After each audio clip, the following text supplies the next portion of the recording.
recording. Crack that open. Boom! Welcome today. It is of course Friday Q&A with Chocks A number 81. How you guys doing? Have you had a good week? What's going on? It is of course the 3rd of August 2018. Good morning America, good afternoon Europe, good evening Asia, and a very late good evening to Australia. What's going on, guys? What is going on? Oh my god, it's August already. It's August. How did that even happen? It's August. It's gone so quick, Chocks. Yeah, it's gone so quick. It's gone so quick. How you guys doing? Everyone's ready? Ready for some Kirby? Some Kirby. Some reservation tonight? Some reservation streaming. What's going on, guys? How was your week? Let us know what's been going on in your world. And then we'll tell you what's been going on in our world. Hey, Romaine. Nana say. Happy birthday for last week, Nana say. Birthday. Michael Lionhouse. I like it. What's up, Helen? Can you see? I agree, Tyler. Thank God it's Friday. Thank God it's Friday. Hey, Lisa. That sounds nice, Helen. What sounds nice? Derek says, I'm ready for Alex to name and shame non-Kirby buyers. That's right. I've been going to check that TT. And I've already screenshotted it all, just in case you try and change your vote now. You got your popcorn ready? Are we guys? quieter than usual? Let me see. Hold on. The game. Hold on. The game. Any better? Let me turn it back up a little bit more. Is that a little bit? Little bit better. Do we sound louder now? What's up, guys? Shh. Hey guys, I'm just gonna post the Q&A thread. John Morales, I will find you. So if you have any questions, please add them to that pinned post. Nice one, Sarah. Nice one, Catherine. Hey, Amanda Kirby. Yay. Perfect timing. Nice one, Parker. I appreciate that. He got his first pre-order in with Banjo X, and now he's looking to getting a Kirby. A Kirby. I love it. That's a very colourful collection you're going to be getting. You're starting off a very colourful F4F collection right there. Hey, Mandy, we'll be giving the pricing, all that sort of stuff, right at the end of the stream. It's going to be a bit of time before we do that. It's usually about another hour, about 3 hours away. About 2 hours away. 2.5 hours away. Something like that. Yeah, like give or take an hour or two. Give or take an hour or two. Yeah. We've got that fan noises. We've got fan noises. I'll turn it down. I'll turn it one notch down, guys. Well, you must be really hot with your hat on. It's nothing to do with my hat. Really? Yeah, it's just stuffy in here. Well, can't help. We'll get something and get a decent fan in it. No, I was saying it can't help having a hat on. Oh, I brought my own spray in it. What the? I'm like dehydrated in here. It's like what? What on earth is try that? a bit. It's water. It's clean water, right? Gone. Oh shit, that's quite nice. Oh, yeah, that's alright. Seriously, if you're going on like hot holiday trips, Yeah. you feel good, and you don't I need feel to go. good. You don't need to go to so you just like you can just wipe it or just let it dry. It's legit, guys. Evian, hit up Chocks. Evian, hit me up. I like it. I like it. Have you got any snacks for this week? No snacks. I haven't finished off those nuggets though, but I'm feeling a bit sleepy. Okay, put that next to me. Every time I see you sleeping. Yeah. Hey, John, we're not planning to go back to NYCC unless Gamescom can prove that we can do conventions and make it work. Sarah, thinking of how excited I am to buy my first F4F figure. Oh, actually, that's something else. Nice one, Nice. Eddie. Editch. Did you print another Chocks? Have you been fixed yet? No, haven't had chance. Sorry, guys. Today I learned Chocks uses Febreze instead of deodorant. Hey, Junior Guzman. Laura Croft in the house. What's going on? Laura Croft in the house. Yeah, so seems it's been a pretty busy week, hasn't it? Just preparing for Gamescom, really. A lot of that. 3 p.m. in the house. What's going on, mate? When are you gonna... So I can sponsor your ass, eh? When's that happening? When's that happening? Well, he's got to find a real job first, right? Isn't he? He's working on finding a real job now. I thought. Is he going for an interview or something? I thought he got promoted. Really? Yeah, I'm pretty sure he got promoted. Or is it just still in progress, or is it processing? Let us know 3 p.m. Yeah. Hey, Elisa, thanks very much for sharing that out, spreading the news, letting Kirby inform it. Kirby Informer. Thanks, Nana. Say he's looking really tight. He's barcoded up. Beep. Beep, beep, beep, beep. Yeah, everywhere. Yeah. Processing, see? Mm. Yeah, so... I like it. Good luck. Oh, it's processing. Oh, I see. 3 p.m. So yeah, how have you been, guys? Hey, Denise, what's going on, mate? How have you guys been doing? What's been up with you? Yeah, what's any drama out there? There's been a few dramas, right, lately? That's that? Is it not? Is it this week? Last week? Oh, you know, like Gamescom dramas? Yeah, There's yeah, always yeah. dramas. Oh, there's always drama. Well, that's internal drama. It's internal yeah, drama. I'm talking about external dramas. There's got to be some external dramas out Nice there. one, 3 p.m. Hmm? Extent. Indeed. Nice one, I Jake. need catching up. It's been like, I don't know, it's been like You've been Thursday, Friday, Saturday, Sunday, Monday, Tuesday. It was ACG for Pretty you. much, yeah, because Yeah. yeah. But I've been dropping in and out, so I kind of like vaguely know what's been going on. Right. But I want to see like, how has it been like going on over What's the the course? goss? What's the gossip? What's the goss? What's the goss? Do his barcodes actually scan? Yeah, why not? You got put some reward points for each barcode. What I was gonna suggest. What I was gonna suggest is you put it in one of those self-checkout things. You put it in a bag, and you go say to "What the fuck is this?" Like scanning his head. Beep beep. What's up, Brenton? How you doing, mate? Hey, Brenton. Nice one, Edgar. Yeah. So you've been really busy with ACG. I've been busy dealing with Gamescom and sort of preparation for all of that, and that's been pretty sort of last moment again. I wonder why that is. Jeff? Nah. I mean, this sounds like it could be done well, I don't know, the concept, and this is a new thing. Yeah, we'll go into Gamescom a little bit more, but have you ever even heard of that before? Is this like something like we've just come up with, like F4F things? Huh? What? Just the whole idea of pre-order packs. Like, who the hell does that? Nobody does that. Hashtag F4F stuff, right? We just doing our own thing, right? Yeah. Hey, Benjamin. Salam. Do you really want a Saria? I'd have it that on her base, if you push the button. That would be cool. Yeah. Do your best for that Darksiders. Nice one, yeah. I mean, I'm very interested. You know, when they're tickling 800, you can't ignore that. You can't ignore that. I'm looking forward to speaking to the boys over at THQ. See what's up. So, let's talk. Hey, Martin. Some new faces tonight. Is there? Yeah. Martin Riet. Martin Riet. Riet. Riet. How's it going, mate? Is it Riet? Riet. Riet. Riet. Riot. Riet. It's like riot. Riot. Riot. Riot Games hit us up. Matthew Nagel, you got yourself an SD Artorias shipping info. That's good. Yes. Where are you based? In America? Is it the US guys? A lot of people got some emails. US guys? I'm not 100% sure. I'm not 100% sure on that. Hey, Super Shadow. Nice one, Denise. It's getting to 600. That's alright, yeah. Oh, Stephanie, you like that? This one. Nice. So nice. Nice. So nice and soft. Hold up.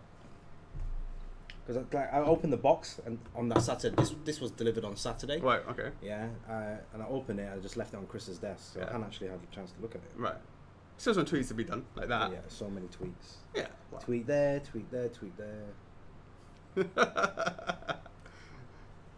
But right now it's still so nice. Right, you play with your one, I'll play with my one then. Oh, they got that thing fixed. Stands, yeah. Sits. Sits nicely. But it should be more a bit more plump like that. You like it more flat? Yeah, like chubby.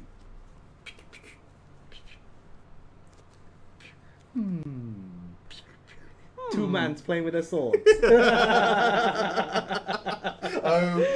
OMG. That did not even sort of. I don't know how we started on that. There you go. Yeah. All right. Cool. So it's been a pretty some things to talk about with Gamescom. But why don't we kick off with the notices? All right, then let's jump straight in there. Right, guys. Tonight, 3rd of August, is the reservation for Kirby Warp Star Kirby. All right, guys. So tonight we will, a little bit later on, we will go through some of the information, the documentaries, makings, pricings, everything you want to know about the Warp Star Kirby. We'll go through all that tonight. All right. 3 lucky winners. Nice one. And yeah, so after the stream is done, they are touching tips. after the stream is done, Nana say just has to lower the tone. the website will go live with the Warp Star Kirby, so please do check that out. And just a little bit more information. The Banjo pre-order is open until next week, 7th of August. So guys, that's your pretty much last warning up until then. So 7th for Banjo. Yeah, for Banjo, 7th of August. But we will be opening it up again once we made the changes for a last chance weekend. Right. Ah, yes. All the feedback, and we've got to discuss that with the licensor, and if everything's okay, we will bring that back up for a last chance. Correct. Well, I've already talked to them about the concept, and they were okay with it. Now it's the sculpting and doing that now. All right, cool. But they got to approve that bit, yeah. And then Sure. all that sort of stuff. So still got things to do. But of course, you can also obviously order it at Gamescom. They will be going to Gamescom. Yep, and then also Spike Spiegel. Of course, that was launched last week, so pre-orders there. Right now, it's open until 21st of August. However, if that date approaches and we still haven't reached 1,000, the pre-orders will remain open, and hopefully more and more anime guys will pick that up. And, yeah, pre-order. Especially when we have the sort of not so far in the future pre-order of Alphonse. Yep. That would be the next sort of anime item that will hopefully bring in some people, and then that sort of all. So right now, Berserk Guts is open, right? Yeah. So potentially Spike could be open as well. So when Alphonse comes, those anime guys will know that, hey, I can pre-order Guts, I can pre-order Spike as well. Absolutely. And you like Quilag, do you, Benjamin? And I guess this week, over the couple of days, people been receiving emails with regards to Artoris SD. I'm assuming like, oh hey, we're pretty much done with the products. It's on their way, or final payment, etc., etc. So, guys, congrats to those. Thanks for your patience on that, because you guys have been waiting for a long time. Apologise. Yeah. What did we say after? What did we say with Crash? We said we should never let those crashing exclusives must be at least at the same time as the regulars. But I know we've been saying that, but sometimes I'll tell you why. Sometimes it's really hard to control. I'll tell you why it is. It's because we've done the F4F thing with the PVC guys.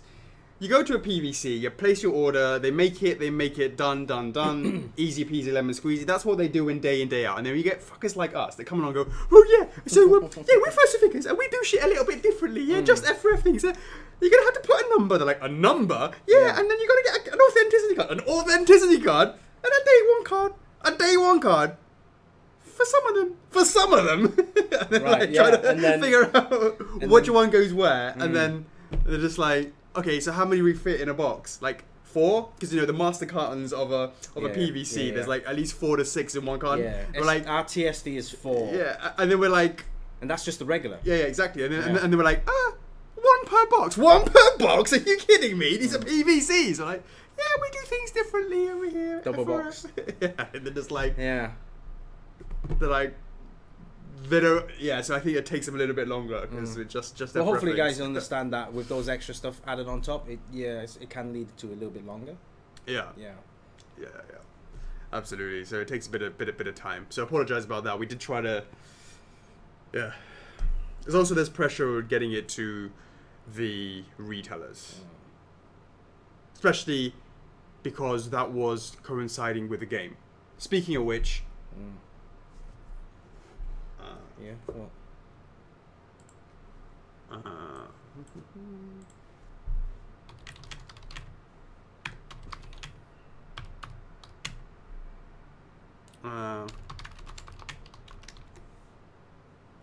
Should have. Okay, cool. Why?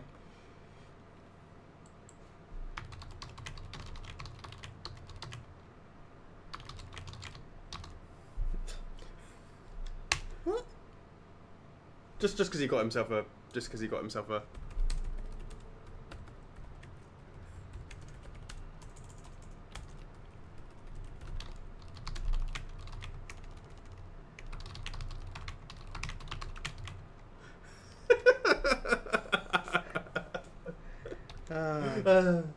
Oh wow. Oh wow. Oh wow. Thanks for that, Matthew. Thanks for like you said. Sometimes, I mean, if you're in the collecting scene, sometimes it does help things being a bit delayed because it does help with the wallet. And if you're collecting multiple stuff, I can understand things can be like that. But if you're solely just collecting one item and expecting one item, then I can understand from the other side of the table that they want it ASAP.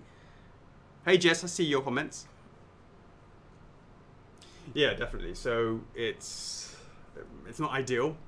It's not ideal for sure. OMG, I knew there was something I was supposed to do. What?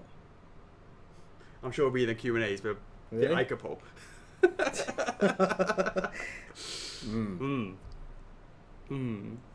All right, that is the notices. Right. So that is the notices. Yeah. All right, let's do the week in review. Chocks, over to you. Week in review. Oh my god. ACG Dallas. HK. Damn. Well, first of all, something straightforward. Yes. Even though the event started last Friday, the guys back in the office were preparing it for weeks, and then the day came on Thursday where we had to go there, set everything up, making sure stocks are there, ready for Friday, and then I was there early on Friday. I'm sure you guys saw the live stream last Friday, so hopefully you guys enjoyed that. Just a quick early access to the event. Right. So just to give you guys a taste of Hong Kong, the actual event areas is pretty small in comparison to other places across the world, but crowd-wise, it's one of the biggest events in Hong Kong, and for us being there first year, it was a good experience for the company. It was a good, I would say, it's a good success, a successful event for the company as well. There's a lot to take in, and a lot of work behind to get us all prepped up for the Gamescom as well. So hopefully you guys saw the effort that the team put in, and hopefully there are some new members on the stream. There were some new members that joined in the club, so thanks for coming to our booth, taking our leaflets and not throwing them on the floor. And and for those that actually support the lines as well, they actually picked up. There's quite a varied taste of collectors in Hong Kong as well, and it's quite nice to see guys coming up and saying, "Oh, that tacky looks nice," or "that Shovel Knight looks nice." So there are some customers or members out there that are quite interested in gaming products, right? Which is quite good. No, that's good. Yeah. So we went there pretty much busy every single day. We thought Sunday was going to be busy, but Monday was much more busier. And then, you brought your family over on Sunday, right? Saturday, was it Sunday? Sunday. Daniel and that lot was on Friday. Friday, yeah. Is that right? Yeah, and then Kanako and the kids on Sunday, yeah. And so like everyone in the team pretty much chipped in, because like one person on this day, another person on another day, and then who did Saturday? Saturday, it was me and Yifan.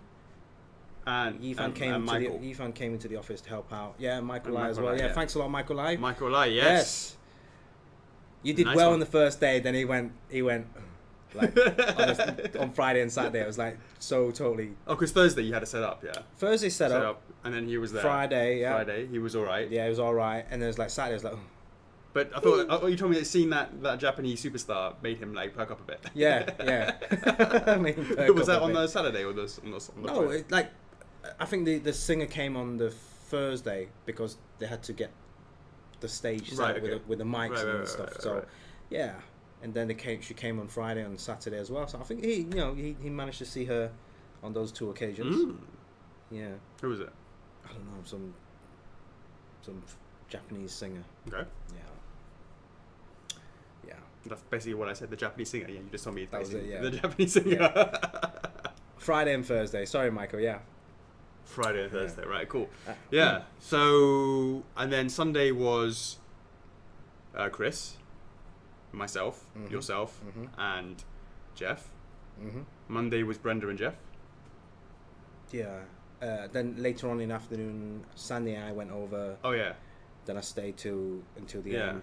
And then Tuesday was everybody. Sunny went there as well. Didn't he? Sunny went there. I went there. And then everyone sort of went towards the end to help pack it all up. Yeah. That's good.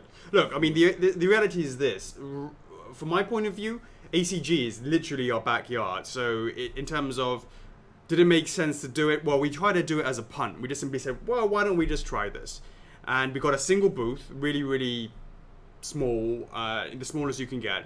And we just wanted to see what would happen. And it's not like we have to pay for hotels and, sort of flying over there, all that sort of stuff. And transportation is pretty straightforward. Packing the stuff up and all that sort of stuff is really sort of pretty straightforward. So it really made sense just to sort of, see. And ultimately we had no expectations. Or I certainly didn't have any expectations. I didn't know what was going to happen.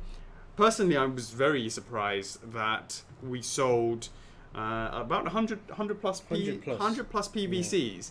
Yeah. And I think, again, when we talk about Gamescom, I like to think I get more excited about Gamescom because we'll have, obviously, the people that will go to Gamescom will know the video games more, is the first thing. Secondly, we'll have a significantly bigger booth. Of course, that comes with added costs, but just in terms of believing that this can work, I'm more and more convinced that PVCs are the key, and having a booth of just resins is really all you can normally do is showcase, which is what most resin people do. Whereas actual selling, it has to be the PVCs. That's the sort of price point that you could impulse buy at. So when we're doing this whole ACG thing, this whole Gamescom thing, and actually offering pre-order packs, that's just F4F things, right? Have you guys ever heard of anybody doing that? People giving a pre-order pack as a way to try to get them into buying a resin. Do you think this will work? Are we just being? Do you think the question is, would it just make sense, Chocks, for us to simply, next year, if we did a Gamescom again, right? Do you think we'll be having a conversation where we'll say, you know what? We'll get a quarter of the size of the booth space. Because right now, the booth is quite big. It's about 50 square meters. And in there is there's a little storage room. We won't count that, right? But the point is, you have a huge table where you're going to put like 30 plus resins on there, right? You need that space to put those resins on there. Right. We might find that no one buys those pre-order packs. And if we find that no one buys those pre-order packs, but they do buy the in-stock stuff, right? That we just simply next year go, you know what? Resin pre-ordering doesn't work at cons.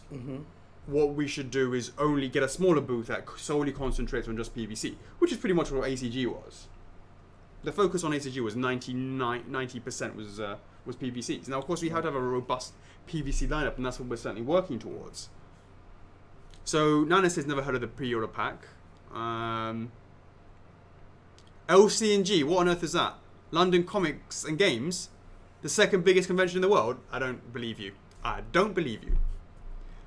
I remember stuff like what happened. I mean, like, even if you have a smaller booth, you need something something massive that nice one, Kevin. Attracts folks, right? Whether they want to come onto the booth to take snaps, photos. So like a Bowser, a big piece. Yeah, well, I think single maybe one, a big one-to-one piece, right? And then a nice backdrop. A nice backdrop where cosplayers can come over and take photos, grab the little PVCs on hand. Hello, Gabriel Gutierrez. Yeah, I mean, it's all. I'm excited. I'm excited because it's so F4F. It's so unique to F4F to sort of do their own thing. And so it's not about I showcase it and then we pre-order it. It's the ability to actually get it right there, at least on a pre-order pack. I don't know. Oh, Luca Comics and Games. Yeah, I heard of that. Really? Yeah. No, I've heard of it as well. It's in Italy, but is it the second biggest? What, in EU? Second biggest in EU? You said in the world. In the world? Nah. How many go to ACG? I can't remember. Let me see. Hey, we would love to do all these sort of shows if Luca really is the second biggest, etc., etc. Games and comics. The point is, we need to prove that it works. 350,000 people? That's not bad. Italiano. Buongiorno. Yeah, translate that leaflet in Italian. Oh, we'll get back to that in a minute. Let me see if I get this to work. Thanks, Kelly. Thank you for liking the pins. It was a bit of a rush job, but hopefully when we have more time, we can make plenty more pins. Vorisetti acquisite un pacchetto pre-ordering. So I did. Yeah. Vorisetti acquistare un pacchetto pre-ordering. How was that? Damien, bring lots of water. I mean, seriously, lots of water to your booth. Been there for the last couple of years, and I drank at least 4 liters. 4 liters during my stay. Yeah, that's definitely right, Brenton. It's not about the people. It's not about the traffic. It's all about the sales because I got to really directly attribute to what it can be generating on the booth. And we didn't give NYCC a chance. There was not. You couldn't buy anything for God's sake on the booth. But yeah, you know, these pre-orders, these PVCs are key, and the pre-order packs are a way to monetize having the traditional display only concept of having those resins for we'll sell it later kind of thing. Really want to sort of see if that works because that's really interesting. It's kind of an F4F thing. See how that goes. All right, we're gonna keep it on Gamescom. Yep. Right. There was last week, literally 27 days ago, after the stream, you went to bed, and I didn't. Yeah, I know. And I got into some trouble. Yeah, till like 5 a.m. Yes. So I've been told. Yeah, until 5 a.m. I got in a bit of a boo-boo. So tonight is what, version 5.0 or 6.0? So the first thing I asked, because it was on the stream, was should we convert wait lists, auto-convert wait lists? To which 95% people went, yes. To then I just went, thanks, but no. So I said, first of all, they said, first of all, I just asked. I didn't say we were, I just asked, okay? And everybody said they did. That doesn't mean that I have to do that. We don't have to do that just because 95% of people said we should. And I know normally we are very receptive to that, but there were some fundamental core issues that I had to deal with, and I dealt with that in 2.0. And 2.0, I basically said, thanks for all that feedback, but sorry, we're not going to open those pre-orders. We're not going to auto-convert waitlists. And the reason why is a fundamental core change to the purity of the edition size. There needs to be an understanding between a company and collectors about the sanctity of an edition size. And the problem was, if you just auto-converted everybody on the wait list, there was no reason to actually close pre-orders at all, because it's the same thing, right, Chocks? Yeah. So And I don't see that being not the case in the future. We're already doing it for anime, Chocks. We're already doing it for anime. Can I see it do? You know, are we being statuist? Statuist. Okay, maybe that's not the word. Pop culturist. What are you trying to say? You have sexist. You have racist. Oh, right, okay, you have ageist. Right? Yeah. Are we being pop culturist? Why is video games being discriminated against? Anime licenses, they can stay open all the time. Why are we being so discriminatory against video games? And then also, why are we launching 20 video game statues and only one anime a year? Well, anyways, the point being is that the point being was, do I see a future where we do the same thing for video games in the future, where we just keep it open until it's time to go into production? Sure, I can see that evolving into that, but I don't want it to be evolving into it simply because of Gamescom. Gamescom auto-converting waitlist basically means that's what it is, but that's not the normal progression. And it's a slowly but sure progression that we probably will do that in the future, but I don't want the catalyst to be Gamescom, because what happens if we do another show straight afterwards? If we do another show afterwards, another show, all of a sudden, Gamescom is really successful, right? And then we all the PAXs and all that stuff, yeah. Yeah, it's really successful. And then we go, right, we're gonna do the next one. Then all of a sudden, it's just, do we use the people who are on the wait list between Gamescom and, let's say, PAX? They get converted as well. What's the point? What's the point of even limiting it then? So it's a fundamental change, and it's a core change based on having no information, based on not knowing anything. We could go to Gamescom and literally get 2 orders on a single product, right? And have, let's say, 50 wait lists on that. There would be no reason to auto convert the 50 for an increase in 2, if that makes sense. So without having the fundamental knowledge, I can't make that fundamental change to the core of F4F sort of, edition size integrity without having that information. I won't just do something rash. So that was my 2.0 post. 3.0 was that my 2.0 or my 3.0? Did you combine it? Did you combo it?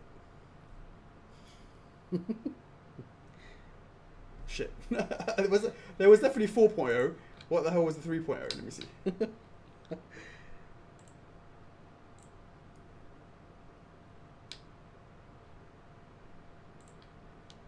I don't suppose you remember. I can't remember. Games. Can you guys remember? 2.0. So 2.0, was that just the poll? If that was just the poll. So I basically said no for that. For Gamescom. Then I went 3.0. Oh, yeah. 3.0 was basically... 3.0 was basically saying, should we allow for those digital... for the Gamescom packs... Because Gamescom packs allow you to circumvent... that's it. To circumvent the online waitlists. The Gamescom packs allow you to circumvent that. Get your mates to go and buy a pack. Yeah. And then the whole problem with that is if you don't know anybody and then it's sending money, all that sort of stuff, and all that sort of stuff. So I said, shall we allow it online?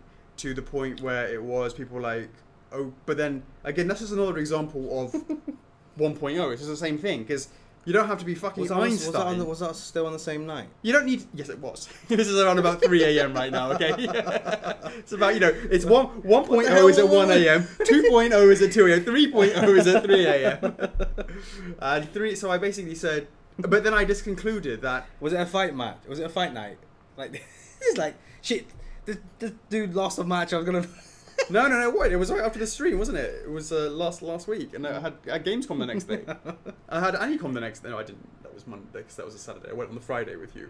And then it was 3.0 was, should we allow it to be ordered online? Well, ordering online, it's just the same thing. You don't have to be a genius to realize all you need to do is buy an online pre-order pack, and then just simply cancel your waitlist and replace an order with that and have a guaranteed order. Isn't that the same thing as order converting waitlists? That's what it sounds like to me. So sounds like a lot of manual stuff to do as well in the back end. Brenton, I love Seattle. It's a lovely place. Love it. So that was 3.0, and 4.0 was like, no, fuck it, no, nothing.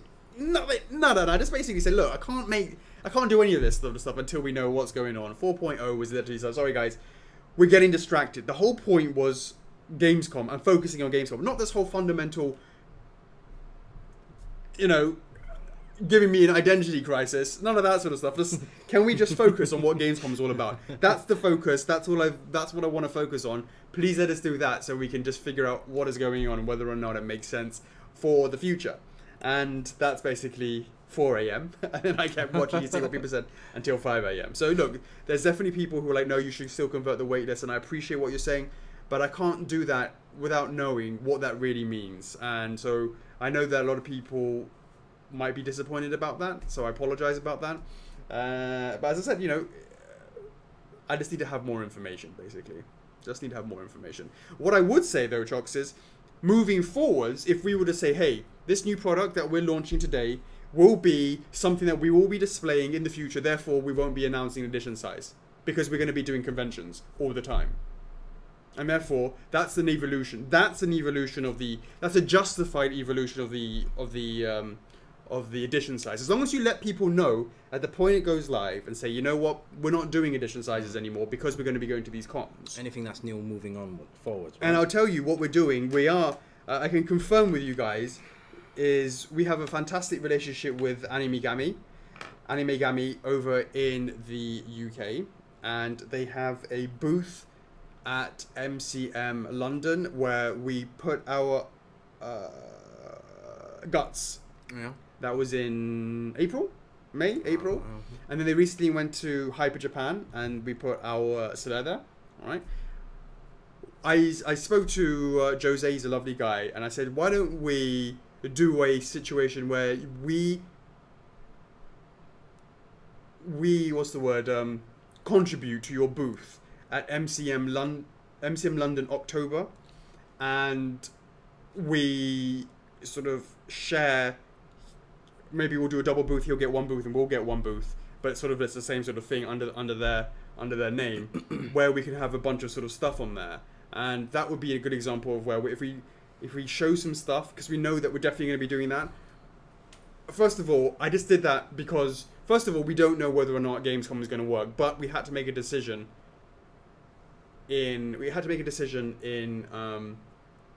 Like by yesterday or last week, in order to decide whether or not to get the booth, to have the bigger size booth, to which we said that was fine. Now, what we might do, if we find that Gamescom doesn't do well, we won't go at all ourselves. And what we'll just simply do is, you know what, just populate that full of stuff they get from Hio, that, you know, just some in-stock stuff that they have, and just put that there as just a showcase for F4F, because people who haven't seen it. Because as Nanase will know, trying to get people to be interested in it just based off a leaflet is really difficult. If they could see something, that's a different conversation. So if we know that the pre-order stuff doesn't really work, we will just sort of go, okay, we pay for the booth space. Here's a few sort of key items, but also mainly just populate it with in-stock stuff. Who knows?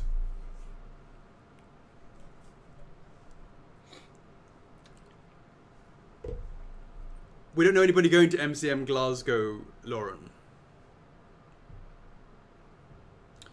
So, that's my thoughts on Gamescom. Just in terms of what we've been doing, we've now finalized, thank you so much, especially to the German speakers who checked it. We have the Gamescom flyer, which is about on the booth. You have all the products on the stand, and then you say, you know what, this is about the pre-order packs. That is what Gamescom leaflet's like. We got that kind of nailed down. We then got in the samples. Do we have it here, Chocks? A few. Which one? The pins. Yeah.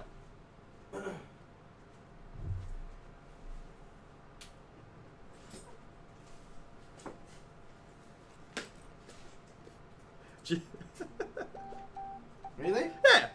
Cute. Alright. Cute. But so we don't know whether or not we're going to get these done in time, right? We're not going to get these done in time. Hopefully we do. It looks like it's going to happen, but we're not 100% sure. And by the time that we did the leaflets, we didn't know. These pre-order packs could potentially be hand packed by us. Not potentially, they will be. There will be. Yeah, we don't have time to. No, it's all going to come in different times. Well, either hand pack here or hand pack over Oh, a bunch of them over here, I guess. But yeah, but most likely to be done. We're not doing them all beforehand when we don't even like. I don't know. I think those big bags. Those big bags are going to be like very, very late.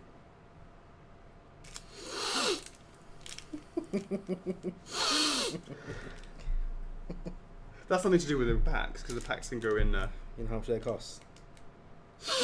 You see.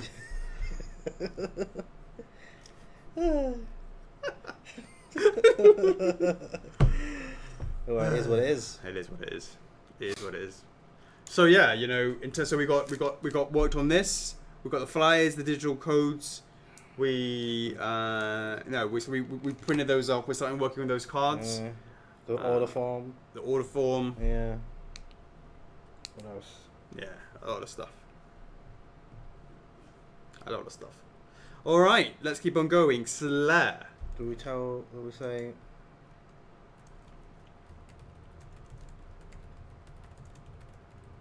Mm-mm. Okay. Not for now. Until the fat lady sings. Indeed. I mean, that's it. Gamescom stuff.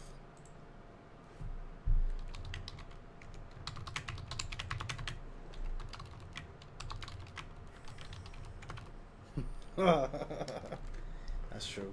Indeed. So, I was in China today, and I went to check out Soler's foot peg, and I'm all right with it. You know, look, of course, it'd be better if it wasn't there, but it's actually all right. It's kind of hidden. First thing that came in my mind when you showed that. Yeah. Because you showed the regular version, right? The rocky platform, right? Yeah. That the actual peg itself was all painted like a rock. Correct. Okay. And it was kind of like rocky, like a kind of like blends in with the rock, yeah, etc., etc. kind of like rocky, like a rock. Right. Yeah, okay. That's fine, right? Yeah. The exclusive version, the one with the sun. Yeah. That's an orange color because it blends in with the orange. Yeah. Yellow. Blends in with the yellow. Originally, it was transparent. Right.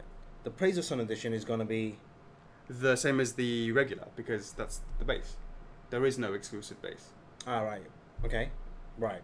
But for the exclusive, because it comes with two different tops. Correct. It comes with two pegs. They're not pegs. They are. That is it. Yeah, on top of the. They're correct. Like fixated to the Correct. top cover. Yeah. Because I'll just let you guys know that because in the video, it doesn't say, "Hey, the exclusive version," because you didn't explain that it came with two different tops. Oh well, you could see that one was regular, one was exclusive. Right, but just want to clarify because I believe some guys had actually asked, "Does the exclusive come with both?" It does. Yeah. It does. It does indeed. Connor Tom Cruise. Those are their lips. What?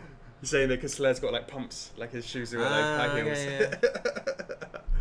Yeah. He's just bitter because he didn't make it all the way.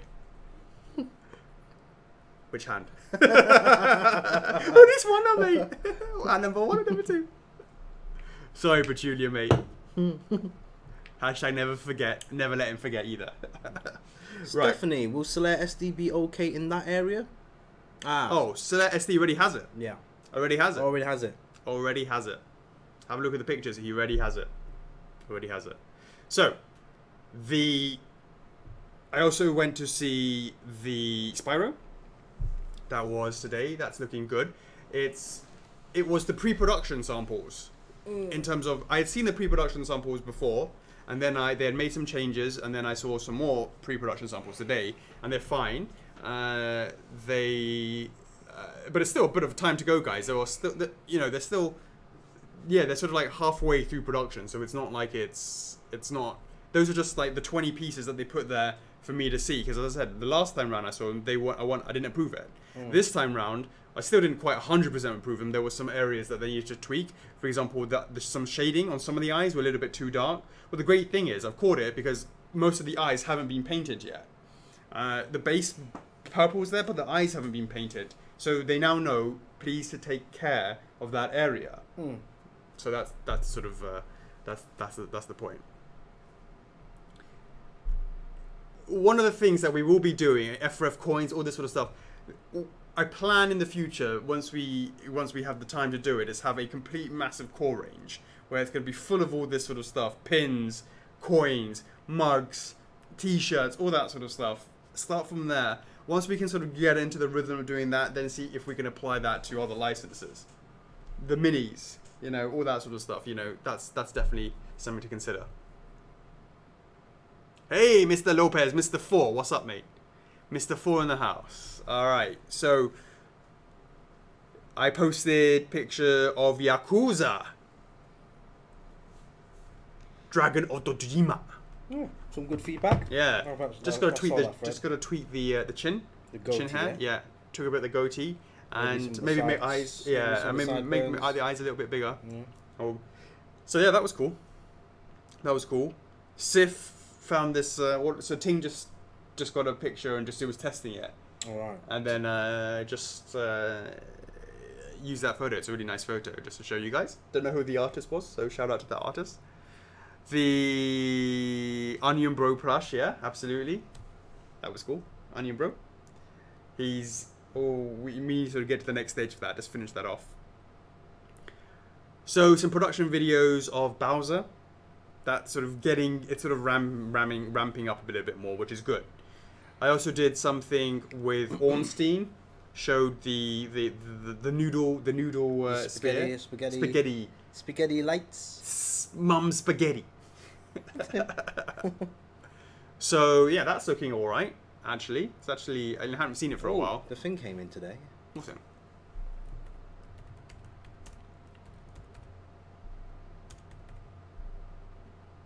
Was it not painted last time? No, it's all right. Does it look good? It's all right. Where is it? Is it packed or unpacked? I don't know. Let's have a look.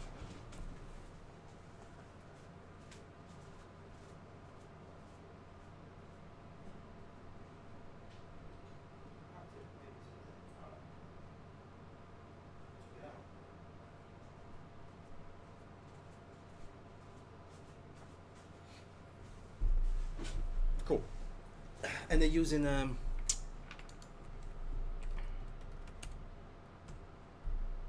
Oh, really?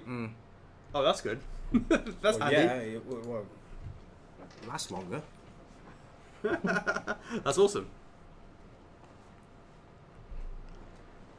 So, corn noodles coming. Yeah, we should do our own version of instant noodles. Kevin, Alexa, move the camera.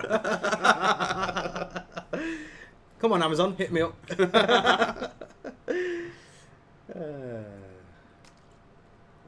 So the noodle Ornstein, that's actually looking all right, and the lights seem to be a bit brighter. I don't know why. Bright as well.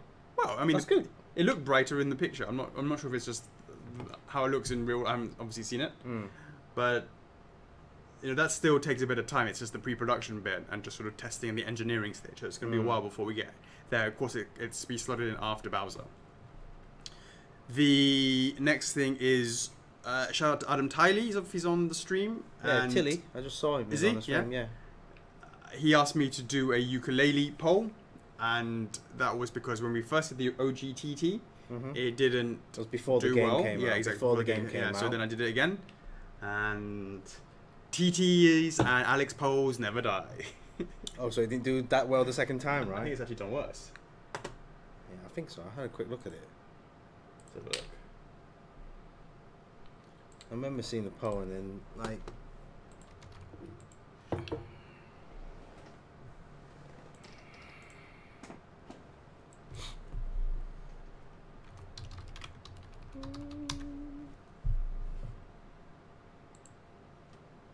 So, 141 yeses versus... That was my one. Ukulele. 271. And guys, don't say yeah. There he is. And guys, don't say combined 271, 141. That doesn't work. Hey, Brendan, I did say, whoops, I did recognize it, so we'll sort that out.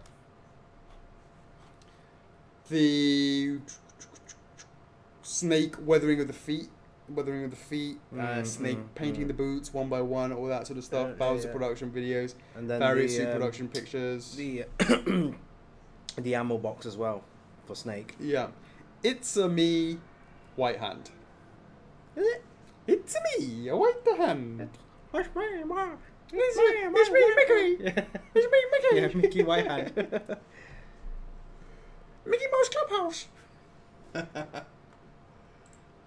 So yeah, that's deep in production. No, sorry, deep in paint. Well, certainly. Well, we can show this. It's not like it's not like nobody knows what Mario looks like, right?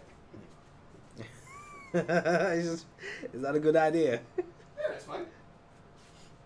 Well, it's just the same as the other ones, isn't it? All right. Of course, the difference is whenever we did the Marios before were always with the ears. So this would be covered up. This would be covered up like this, right? And then you'd have the cat Mario ears. And you have the Tanuki Mario ears. Just like all you just see is sort of just like that. For the first time in F4F history, finally we have a Mario OG with his hat on in a resin. It's only been 5 years. In resin, not the holder. Yeah. So if you can imagine, right? How big is he going to be on Yoshi? And that base. Yeah. Well, we call it the. Yeah. Okay. Yeah. Yeah.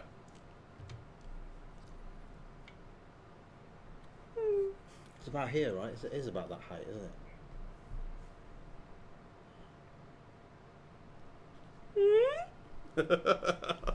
But guys, it's going to be expensive. It's going to be expensive. Hey, Zach. Hey, Randy. Hey, Zach. How's it going, mate? The pins and all that stuff, that will be part of, like, maybe in the future in the core range, which will be available on our website. Swap out hat. That's no swap out hat. For the latest Mario game. No, but they're saying swap out hat confirmed. They just, that's how we always, so the way they do is you spray paint this, the skin color, you then paint the hair around there, and then you would have the hat separate, and then you can just put that on top. So all hats, even if it was, not that I'm saying there isn't, of course there isn't a swap out hat, but I'm saying that's how production would be done. But yeah, you know. And then OMG. It looks really good. I mean, I'm really excited about that one. How about you, Chocks? Yeah, it's good. I mean, we sat down there, didn't we? We were like going. yeah, we were playing with that. It's gonna look really good with Bowser. Oh my god, it's gonna look ace. And the great thing about it, because Mario is on Yoshi, he has this height to him that it kind of looks good next to Bowser, because obviously Bowser's just massive and he's just like crouching down, and then you have this next to each other and you're like, oh yeah, they look really sweet next to each other. Oh, it's a good one. Brenton, it will be expensive, but it'll be justified expensive. You'll see. You'll see why. It's justified. We are flexing a bit of flexibility, you know, with your creative muscles on that one. That was a nice little setup. Nice little setup, indeed. All right. The surprise feeding frenzy. Who managed to snag that? That was just some random time. Did you see that? Yeah, I saw that one. Yeah? Did you snag it? I don't need the ones. Oh, right. And is that it for the? Is that it? Yeah. Really? Yeah. You didn't post anything today? No. Oh yeah, Psycho Mantis. Yeah, the last thing. Yeah, the last thing. The back of the head. You've been playing Super Mario Sunshine, haven't you? Mm. I had fun with that Psycho Mantis. It's nice.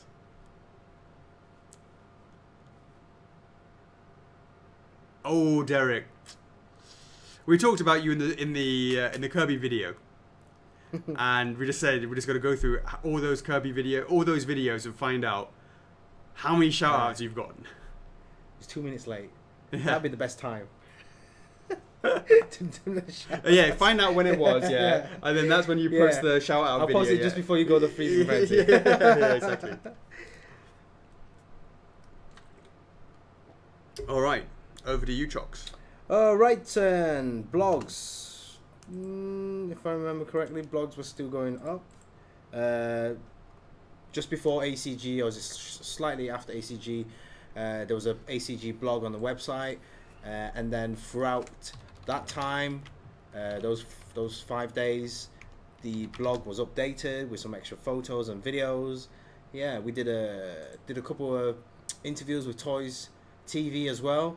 I believe I still have one more video link I haven't posted up yet, so I need to do that afterwards. But yeah, we had a nice little chat with the team at Toys TV, and yeah, hopefully the local fan base will appreciate that. Yeah. And right, that's about it. Temptation Thursdays. Right, let's do this. Can never find this easily. Oh, it's just there, isn't it? Yeah. Temptation Thursdays, guys. TT112 code Geese. That's easy. Just do that. I can just click on that. Just click on that link. Yeah. Right, code Geese. Gas. How's that running? How's that? Oh, neck and neck. 347 votes in total. 174 said yes. 173 said no. So that's 50-50 down the line. Right down the line. Down the line. Hey Nick, no, you haven't missed Kirby. That will probably go. We'll start talking about that probably in about an hour's time or so. An hour and a half. Hey Uncle Scabs. Uncle Scabs. All right, now this week's TT 113 Undertale. I specifically put monsters and humans in there, and currently that's at 189 votes, with 97 said yes and 92 said no. So it's pretty neck and neck right now. And let's see how that goes, because you know, recently you know, there's a new collection, the game, the Undertale game collection, is about to be launched soon. Oh, yeah? Yeah. For the Japanese market. Oh, yeah. That's cool. And Okami as well. The Switch version is coming out very soon, I believe, next week as well. Really? Yeah. Cool. Yeah, so yeah, that's it for TT. Next week will be FLCL, Furikuri. And then the week after that would be Zero Escape. Let us know in the comments, are you going to be up for an FLCL or a Zero Escape? What will be the third, Chocks? Any ideas? Not yet. Any ideas? Oh, maybe Streets of Rage, right? Because apparently today is the 27th anniversary for Streets of Rage. Thanks for the tag. Bang. Is it but we're still doing 100k? I'm not doing that. No way. After Zero Escape, no way. Alright then. Joey's up for that FLCL, so it's 3 PM. Helen's up for a bit of the Zero Escape. It's not for Petulia. Zach knows. I'm going to speak to Jeffrey about what you said to me in that PM, mate.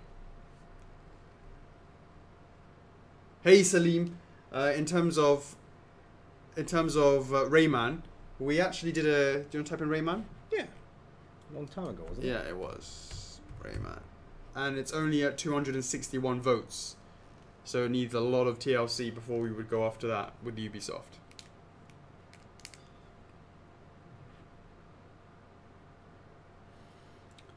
Kevin Bookbiner's not heard of either of those.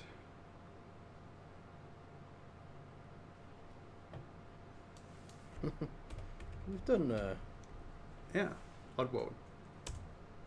245. Yeah, we've done an Oddworld.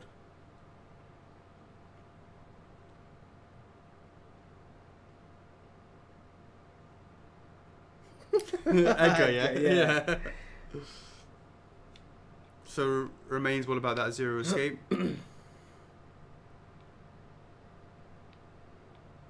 Zero the Third, what's that?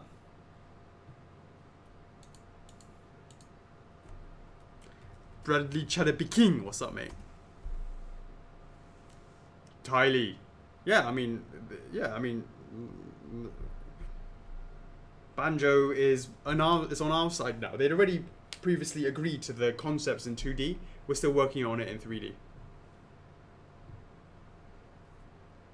Emily just joined. Hi, I can't see anything. Screen is black. Can you see us?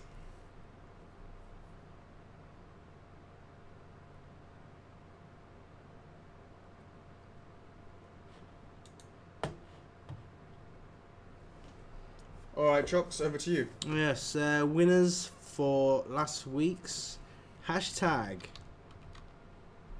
That was F4F Star.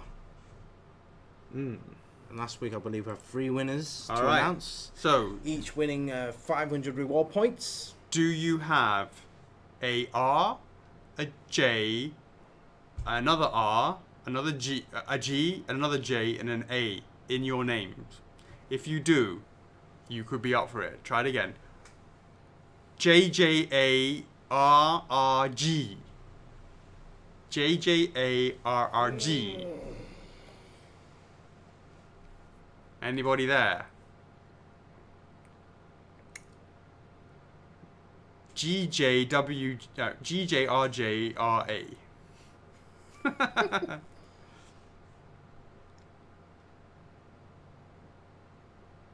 RJRGR. Yes! Nice one, 3 PM. Unfortunately, there's no C, or H, or 3, or P, or M in that. So I guess it's not you. Josh. John's got an R. John's got an R and a J. He does. You can't pick me.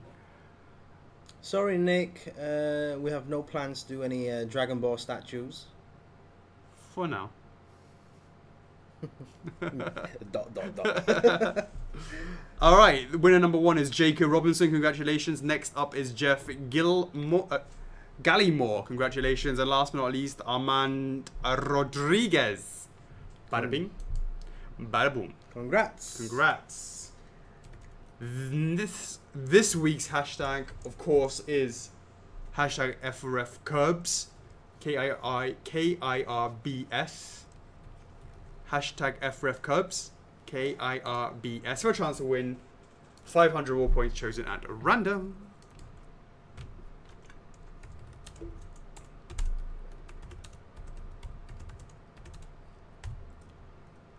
Perfect. That's right, William. That's correct. Nice one, William. That's correct, Larissa. 3 PM's got it right. Have I not hit your back, Josh? Is that who dat winner? Maybe. Is that before me taking over and giving it to Phil? Where's my who dat?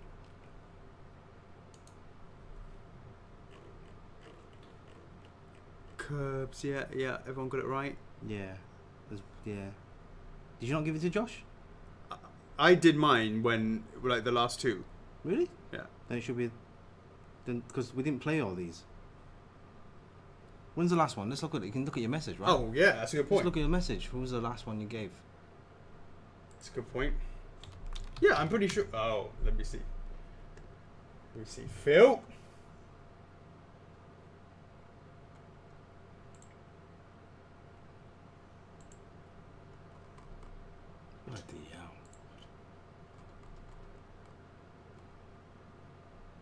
Search. What?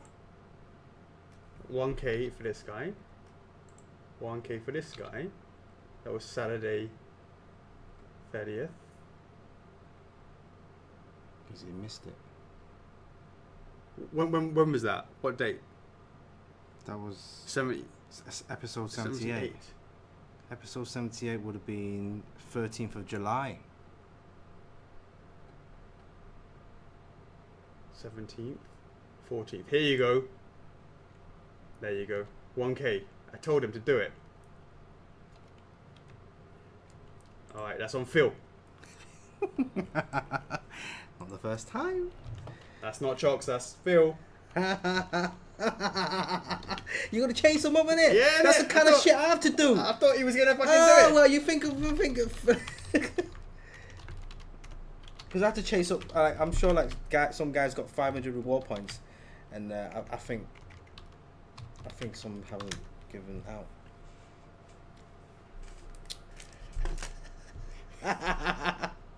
So it's still you, isn't it? That's right, Josh. So ball in his court. Phil. Right, it's you, is that? Yes. Yeah. It's mine now. We've got some conclusions. Conclusions for what? King of the Ring. King of the Ring. Yeah. Oh my God, King of the Ring. King of the Ring. Last week there was 4 polls. Yeah.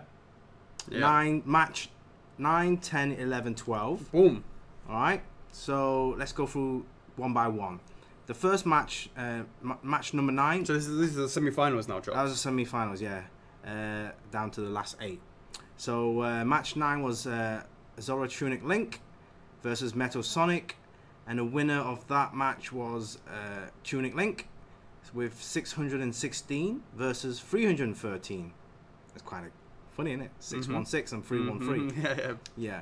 So match number 10, that was Skull Kid versus Lucky Cat Mario, and the winner of that obviously was Skull Kid with 938 versus 267. Match 11, that's Tails from Sonic the Hedgehog versus Artorias. The winner of that with 907 votes is Artie against 403 for Tails. Last but not least, match 12 was TP Link PVC versus Supersonic, and the winner for that was TP Link with 711 votes versus 318. So it's coming down to the show. So when you go through the semi-finals, so that was the quarterfinals. What's the semi-finals? Semi-finals down to 4, right? Yeah. So match 13 and match 14, that was only posted today. Was it yesterday? This morning, yeah. The first match, match 13, was Tunic Link versus Skull Kid.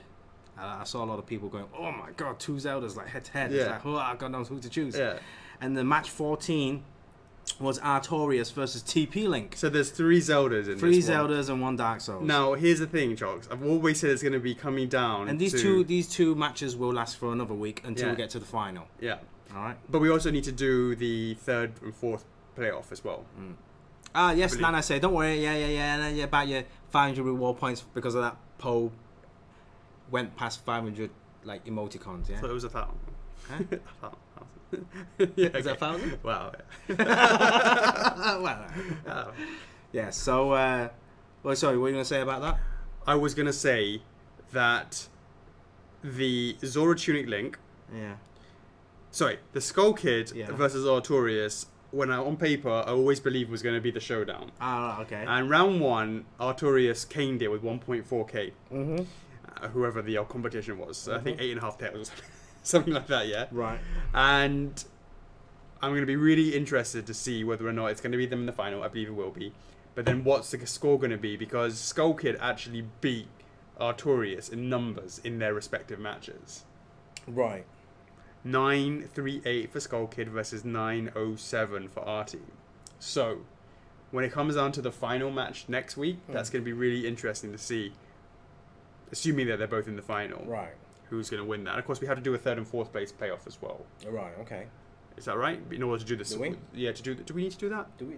No, I don't think we do actually. We don't need to. No, we don't need to do that at all. We don't. It's based on their lose. So if they lose, they get slotted into their places. Yeah, they get slotted into places, and you can tell who's third by their numbers. By the numbers. Yeah. Of Oh, votes. so but how are we doing right now?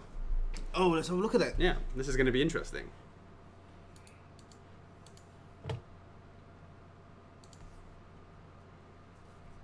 There you go, Daniel. It's me. It's me.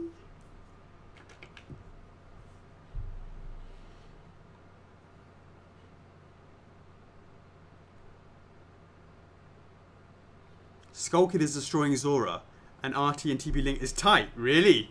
Oh my god. I'm surprised.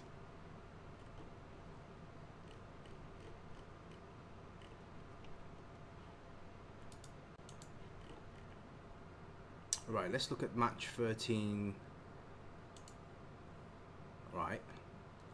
So click on that. Yeah. So it's 70% versus 30%. So we've got 657 for Skull Kid versus 286 for Zora. Uh-huh. Mm-hmm. It's tight. Tight. Total of 997 votes for RT versus TP Link. Taurus with 576 versus 421 for TP Link.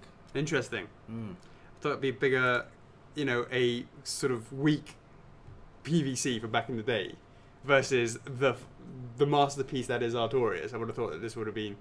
Well, as I say, it's hard to say. Maybe they're pacing themselves because popularity contest. So that basically puts TP Link most likely at third place. Or assuming, because it's neck and neck, assuming TP Link won that match. Oh my god, that would be mental if that happened. Then it'd be a straight Zelda versus Zelda. Yeah, it'd be like TP Link versus, looking at this current situation, would be against Skull Kid.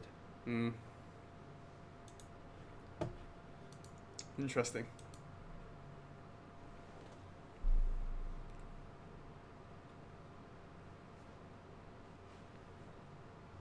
Can't wait to see the winner. Yeah, I mean, it's going to be interesting to see the full thing. Nana say, make sure when we run the competition next time round, please make sure that people know what's up. Make sure that people know what's up. How many guys tried to join? It wasn't that many. It was maybe 40, 50 at the most. How many people was it, Nana say, that actually had valid entrance? Something small. So no surprise they were all knocked out. Jake. Alright, is that me then? What? Guys, remember guys, tonight's the reservation for Warp Star Kirby. Right now we're going to go for the Q&A. And once we're done with the Q&A, we're going to skip the Who Dat game. And then it'll be the Warp Star launch. Absolutely. Many questions this week? Not too many. Not too many, but alright, it's still an alright. Still an alright number. Adam Elgamal, nice updated Kiryu head. How soon can we get in Steam up for pre-order? Hope to see the red neon arch gate included in the DE. I would agree that's what it makes sense to do for a DE. And thanks for the update. Yeah, thank you. I'm glad you like it. And it's not going to be for a while because, you know, we're still in the 3E stage. Any Phoenix Wright updates? It has been sent to Capcom. Number 3, no feedback on that. 3, any minifigure packs updates like on the Crystal Dragon or Jiggies or musical notes? No, I haven't had a really chance to look into that because I've been too busy with Gamescom. But I did make the change to the tail of the mini dragon in preparation. If Gamescom is a success, will you consider bringing the same model back to NYCC? I'd love to see you guys again. Absolutely. If this works, we'll be going everywhere. Will Mantis and or Fox have a DE? Hold on, stop this. Huh? It's like one Friday. Stephanie says one Friday. All Who Dat watched Chaos. Alex Petuda. All the skipping Who Dat. Someone's scared. Oh my god, it's gonna be like 8 or something. 8 or 10 or something like that. There need to be a specific stream just for Who Dat. Just to randomly do a specific stream for Who Dat. Yeah. Yeah. Just a random anytime. Like sometime like 5 AM, right? Depending on Gamescom post 5.0. Yeah. Right. Sorry. How many questions from Adam? Is it still? Yeah. Will Mantis and or Fox have a DE? One of those will. Is Metal Gear Rex and Ray up for consideration? Not right now. What are the numbers for Crystal Dragon? Haven't looked at it. How is DE Midna looking? Any updates on the case? No updates. Number 9. This isn't a question, more of a statement. Hope you guys have a great week.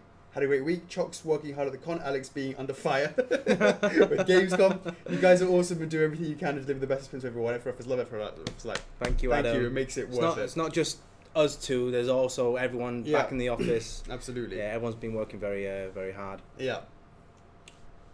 Hold on.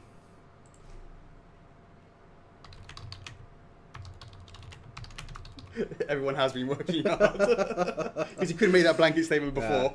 No, I'm extra hard.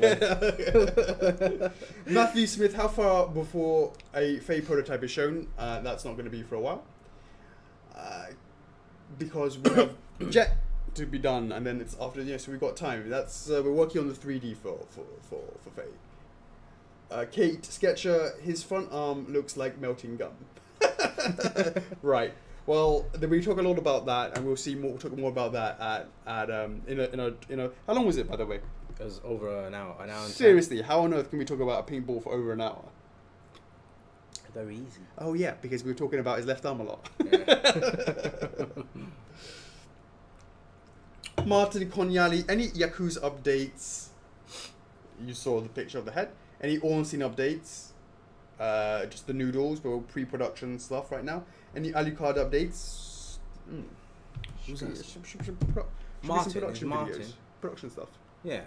Have you shown anything? I haven't recently. I have before. Yeah, it started. Yeah. Just that the Crystal Cloak is coming. One last Have you seen a new trailer for the Netflix? I haven't. Have you seen it yet? Yeah, it's alright. It's alright? It's alright, yes. It's definitely a good month in October. Mm.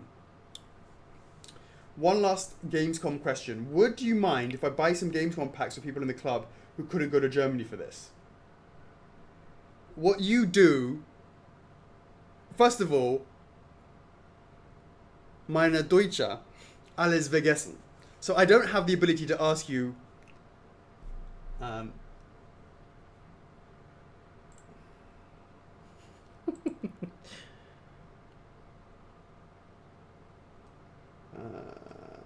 I can't ask you.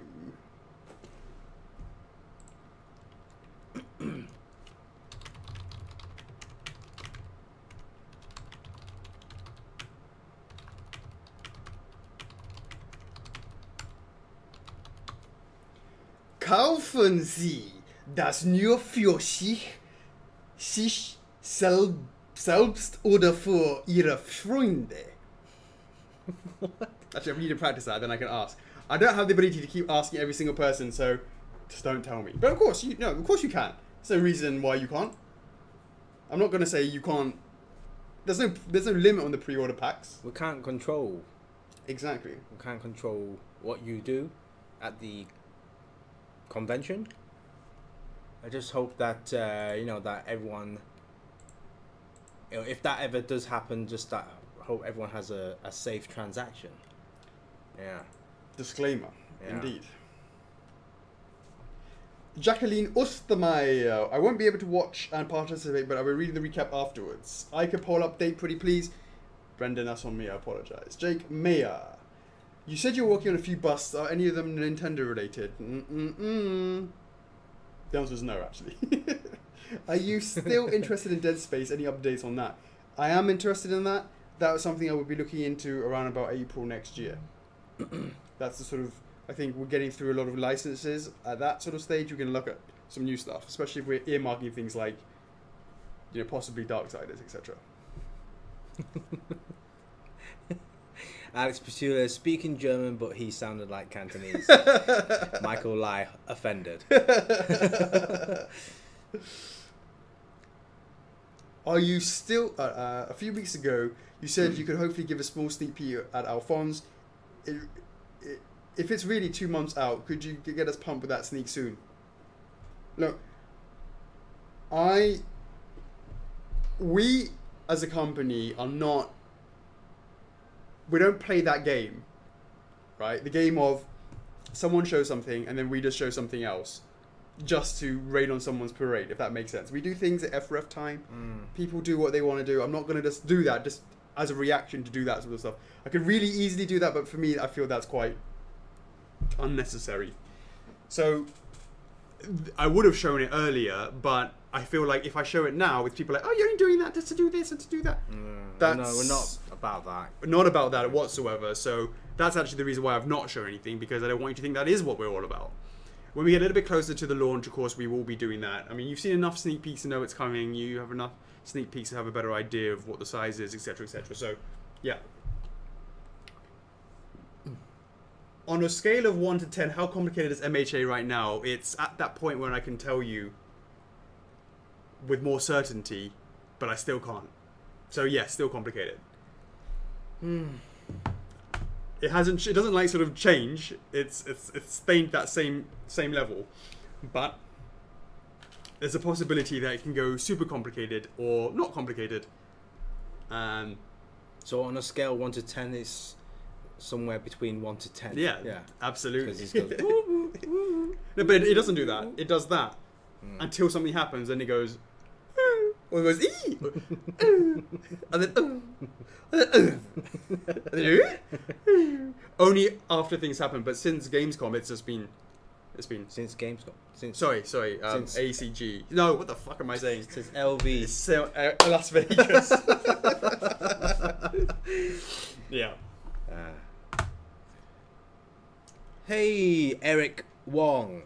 Thanks for joining. Are you in Hong Kong? By any chance?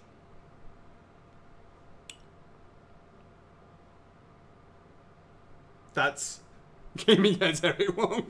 Yeah, he is in Hong Kong. He's just over there. All right. Oh, sorry. You've changed your avatar. Hey, Eric, I've got confirmation we have one for you, all right? How's that PS4 coming along, mate? Hold on, I haven't confirmed yet until I looked at it. Oh, I thought you said we'd do. Semi-confirmed. Semi-confirmed. Semi-confirmed. You can't have Mustang without Hawkeye, just saying. Mustang without Hawkeye. Ollivander Augustus Abercrombie. What's the prediction on Mimic PO, and where's that put Nito? Nito's kicking our ass, all kinds of kicking our ass. Mimic is, we're still sort of saying Q3, Q4, more likely Q4. Look, I'm very excited for the Mimic. From what's planned for it. They have no idea, Chocks. They have no idea. They're all quick to judge, aren't they? Surprise number 1. Ooh, surprise number 2.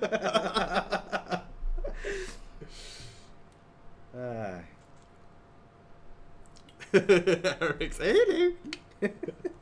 He's an Oxford boy. He's a Cambridge boy. Yeah. He's originally from posh lad. Rich posh lad. Nah, I'm not saying he didn't Oxford go there. Cambridge, as in I think. I worked in Cambridge. Yeah. Yeah. Therefore, are you? Which part, rich or posh? Right. Shout outs. What's up, Jake, mate? How's it going? Ollivander, yo, shout out to you. Michael, lie in the house, lay ho. Johannes Norbeck, what's up, mate? Victoria Crombie, VQ in the house, absolutely the validation queen. We will be requesting your services on Tuesday, Your Royal Highness. Jennifer Priester, how's it going? Cedric Bardot in the house. Jacob W. Robinson. In fact, wasn't he one of the winners? Who? What? Jacob Robinson. I think he was one of the winners. What, for the 500 points? Yeah, I believe so. Michelle Kissel, what's going on? And Alex Walker, bada bing. He is. Bada boom.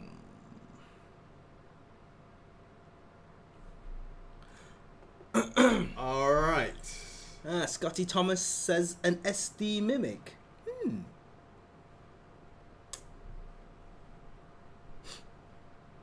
Kevin Da Fonseca. Hey guys! When can we expect a visual of Skull Knight and Berserker Armor Guts?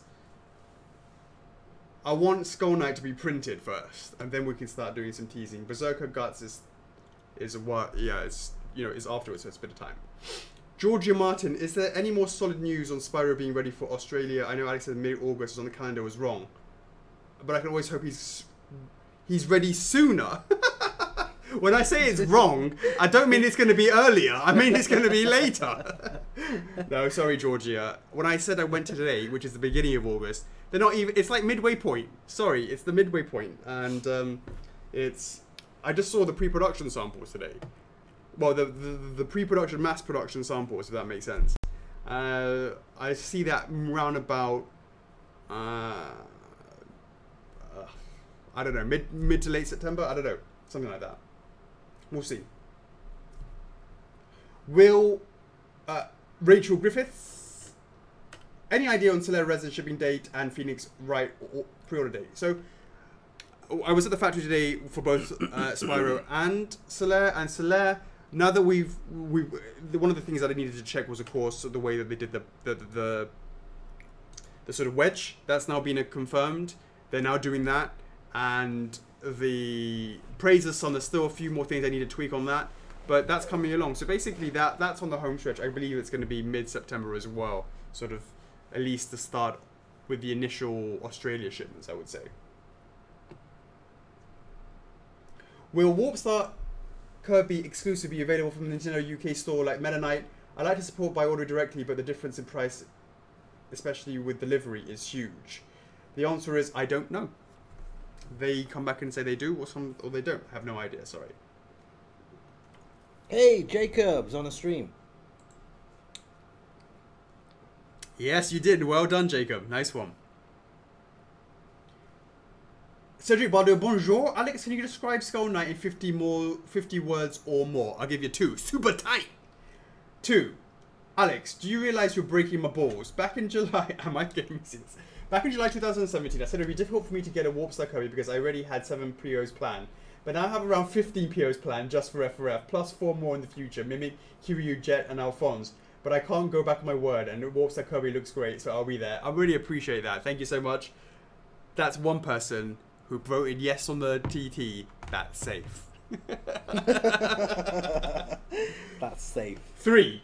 If you make a swap out for Kiryu, would you make a stand so we can safely expose the unused torso? You know what? That's a great idea, and that sounds pretty definitive. I see what you did there. Aye. Johannes Norbeck. Hi, Alex and Chocks. How's it going? I have a few questions. Yeah. Any news after the look on Ornstein at the factory? Well, I mean, that's just the pre-production engineering side, so it's still still a while to go. Any hints on when the launch for Mimic will be? I think around about Q4, I would say.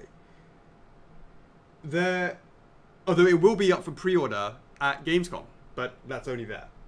3. There have been some news from another company that they will be releasing a new Green Lantern statue soon. So I was wondering if you could please pause everything that has to do with Dark Souls for about a year. I would appreciate it.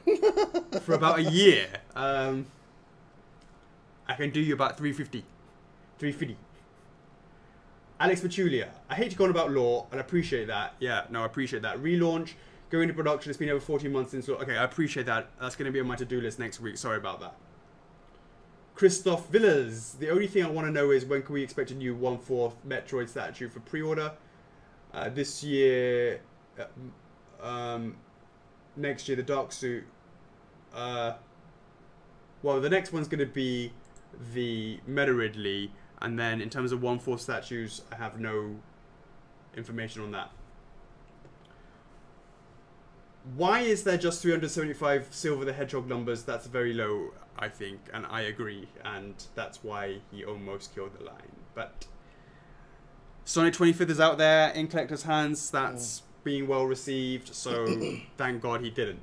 And moving on from that, we've got a whole plethora of Sonic stuff, and we're really excited about dioramas. Oh, yeah. Some lovely stuff coming up, and fingers crossed on that. Cedric Bardot, before we post more drop tests, I can't wait to see you trying to DDT a Bowser. You know, you're right. I will be doing some more of those. I've got some stuff on my phone that I still haven't shown yet. Now that we've sort of caught up a little bit with regards to launches, at least with the handover between Ting and... Oh my God, Chocks. Why is it not Bulletin number 1? Sandy's back. Oh. Finally, she's come back. I missed her so much. honestly, so happy to have her back.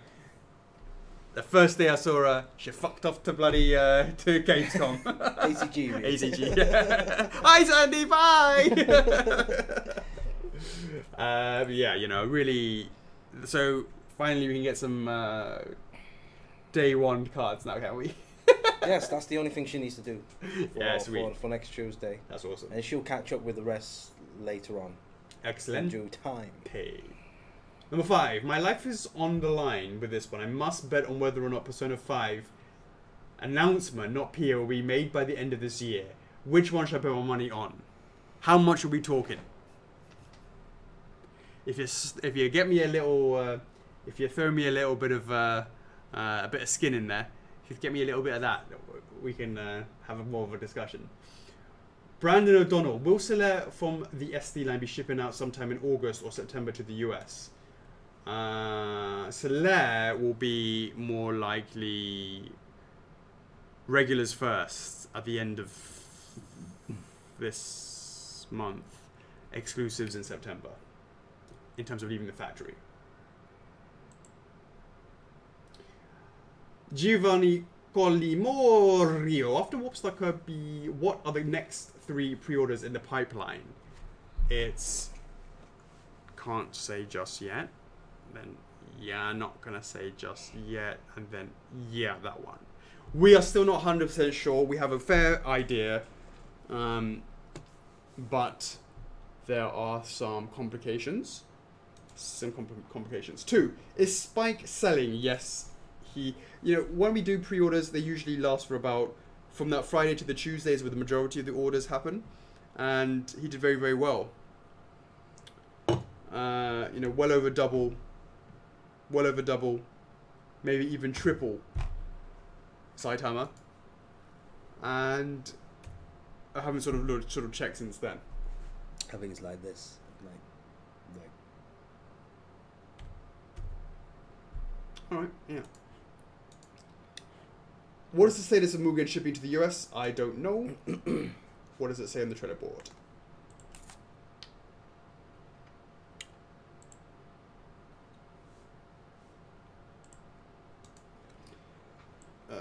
Mugen. It says it's on the boat, and it's arriving in August sometime. End of August is what it says. With the Solaire SD stuff, right? Is it? Yeah. So why are people talking about bloody? Why is it all the US saying? I think like they receive an email and then it's. You're not receiving anytime soon, then. Solaire SD for US says 2 to 3 weeks from yesterday's email. Ah, yeah. It's on the same boat, so that's the answer. Yeah. Okay.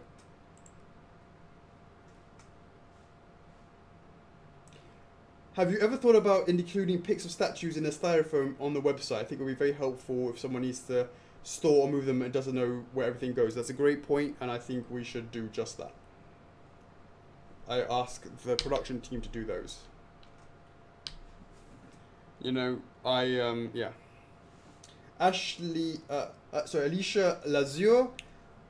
Will we see a line from Diddy Kong Racing? We have Conquer on the way, is why I ask. Also, is there any hope for other Tekken characters? The Diddy Kong line, well, no, I mean, it would be more like just general Donkey Kong. In terms of Tekken characters, it hasn't been particularly, what's the word, attractive to our customer base. So we sort of have to pay attention to that. Marc-Andre Duchamp. Last week you said that if you were to get the Darksiders license, you would do both 1/4 and 1 only, characters only, and 1/6 on the horse. Which character and in which scale would you personally want to start the line with? I know you probably go with the one with the most votes, but I want your opinion for fun. The answer to that is really straightforward. I would go 1/4 war. Because there hasn't been a big war statue. There's been a huge one by of death by Triforce, and there has been small ones on the horse by Sota. Correct me if I'm wrong. and therefore War would be us doing a statement piece on its own, single character, boom. Because then I'll be able to look up that TT and hunt you down if you don't buy it. Yvonne Horrocks. Hi guys, hope you're both well. If you were reincarnated and came back as an animal, what do you think you'd be? That's easy. I'd be a panda. Why? Like, you're totally looked after. They bring you like ladies to like Okay. get it on. Here's a lady Okay. for you. Yeah? Or Wagyu. Except for you can't eat me. Why? Because of all the alcohol. Is it just? What is it? It's just like beer and what are they really fed? I mean, is it like some urban legend? Wagyu cows versus dairy cow. Oh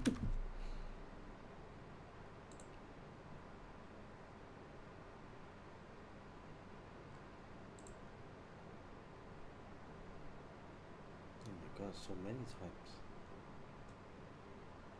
Kobe.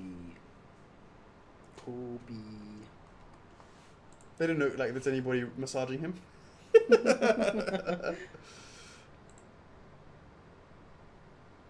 Have you had one before? What? The Wagyu style. Mm-hmm. Yeah. Mm-hmm. Unbelievable. It's like fucking just porn. Butter. Melt in your mouth. Just bonkers. Kanako didn't like it. Really? Yeah, he said it's too fatty. Divorce. But then I said, actually, no, that's cool. I eat your portion as well.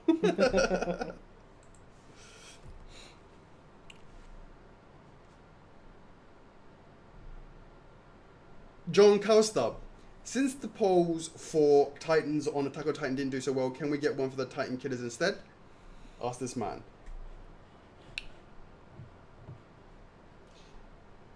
Since Mustang is already in the works, how many more FMA characters do you already have planned? The reality is, with those 3 already in the works, it means that we can launch the first one and then see. We're coming up to Alphonse, and then if we see that people want it, we accelerate. 5. Oh, sorry, 3. Where's 4 gone? 3. Would you ever consider doing a Sonic Heroes themed Dio for each team? For example, Team K, Chaotix being their team attack. The answer is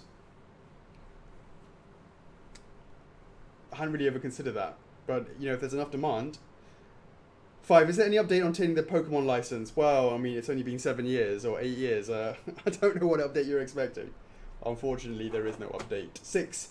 Do either of you personally watch anime on a regular basis? If so, what's your favorite one this far? This one, Chocks watches much more than I do.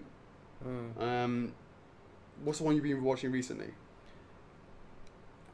The very recent one, High Score Girl. High Score Girl or High School Girl? High Score. So what's she playing? She plays like it's only on episode 3 right now, and it started off as a manga, and basically, you know, it's just this boy. He loves playing in the arcades, and then he. What sort of games is it? Like the arcade games, like the Street Fighter. Oh, so Yeah, so that's she's like awesome using Zangief. Yeah, actually Street Fighter characters in there. Yeah. The whole manga started off like talking about Capcom Street Fighter stuff. Then it Okay. started talking about SNK and Sega arcade stuff, and then the manga stopped due to licensing issues with like different companies, and now they've just kind of like, you know, SNK's been bought up, and they went, okay, that's fine, and then now they're gonna continue the manga, and they just released the anime as well. So it's kind of quite fun. It's like it's nothing too serious, but it's fun to know because they start talking about some of the old consoles like the PC Engine and stuff like that, and yeah. Right. Okay. Yeah, it's kind of like children playing like different, like, you know, and the kid is like using guile, using a cheat move on her, and like, you know, if you play those games, you know exactly what dirty cheat move. I know dirty Phil, cheat move, but I use it all the time. Yeah, and yeah, so it's not deep stuff, but it's kind of fun anime. Yeah. Yeah. And it's just started up. Yep. And yeah, I've still got plenty more to catch up. You know, the Attack on Titan season 3. This has just started. Yeah.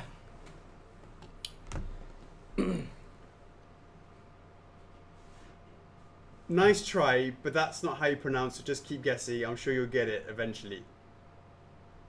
Cowstub, mate. You know it's right. I know it's right. Don't even try it. Right. Yeah, just watch the second part of Godzilla anime as well. It's an anime? Yeah, on Netflix. How is it? It's alright, it's a continuation. You know, it's alright. Just looking forward to the final chapter.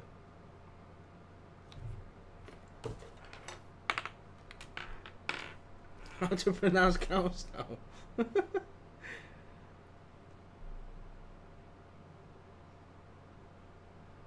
Indian boy name.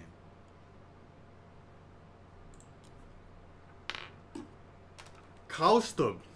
Cowstub. But that's his last name rather than. So there's no H.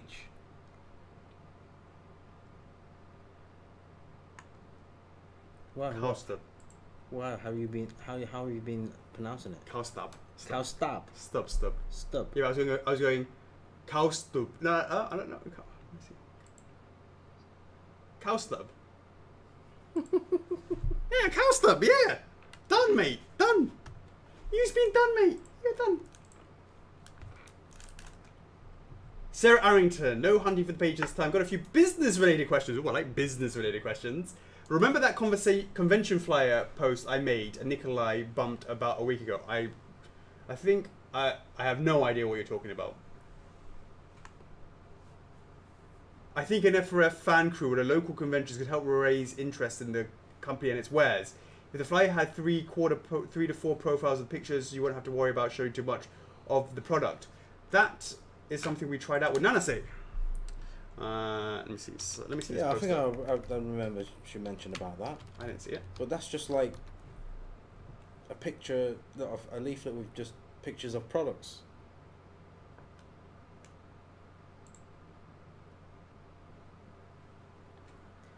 Godzilla license, huh? Huh? There's plenty of products out there.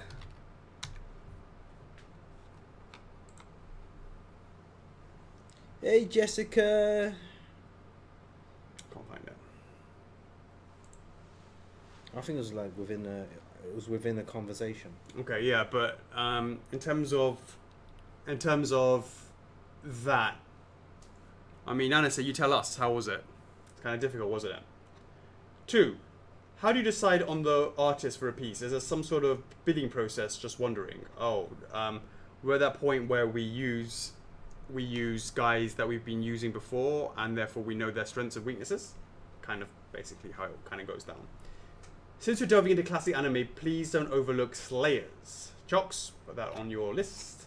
I don't know if people would be interested, but since you're doing a company pin and are intrigued by miniatures, have you considered a smaller prop line from games as pins for Makami, stray beads, various items from Shovel Knight rings, etc.? Hey, I'd like to do a little miniature, almost like Monopoly characters. Pop lines with little that sort of size. That would be cool. Like the Shovel Knight pack, etc., etc. That's quite cool.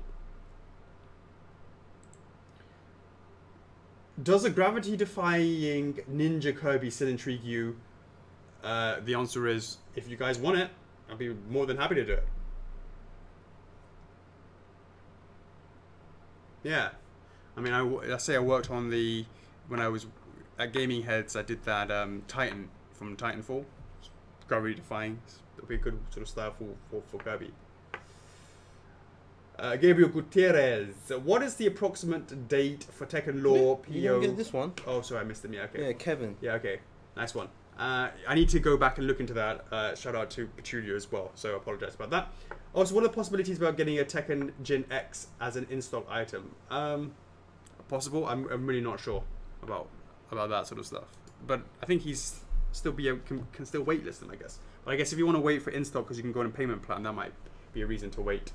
Kevin Burnston.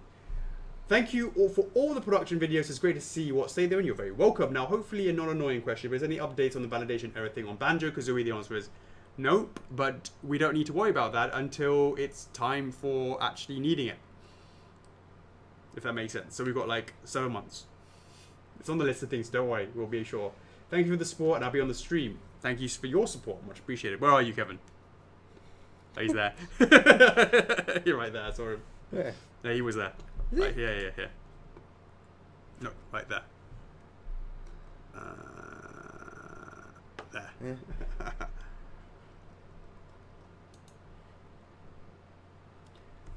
Salim Desha. Did it finish? No. Brenton Freely. With PVCs being advertisement pieces, why in the US do you have exclusivity to retailers? Do they make a deal that would be just as much as other retailers but would buy combined? Okay, first of all, that's a great question. We deal with Dark Horse, who really deals with the other guys.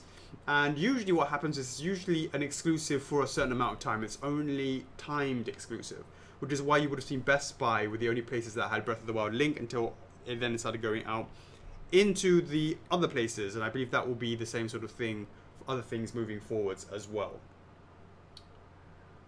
Could you come out with DEs that are focused on the statue in terms of detail and base rather than add-ons? Example, Rider Link DE could have a different highly detailed base and statue compared to the DE, with maybe some electroplated pieces. And yeah, the answer for that is.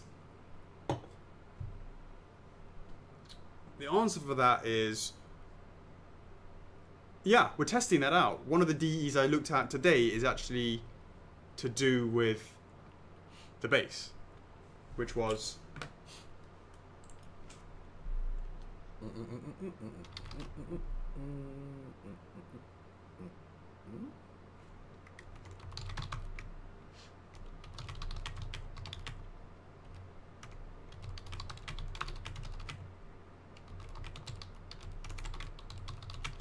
right? Yeah?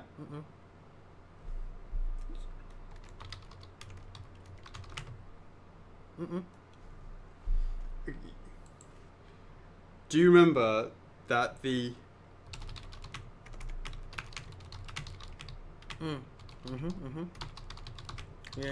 Yeah?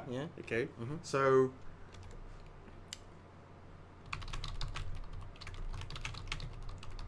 Because why not? Okay. Yeah. And then... So you haven't seen the... Because I thought you were going to say... You haven't seen this? I thought you were going to say that. Oh, well, yeah. You haven't seen this? No. I turned around for 2 seconds. What does Chris do?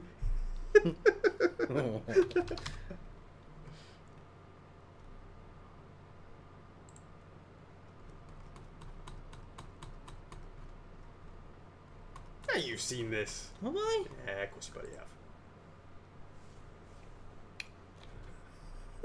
No, I have not.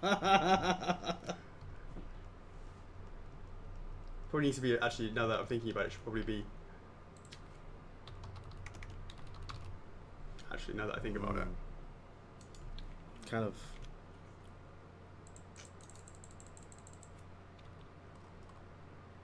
What is it supposed to be? There you go.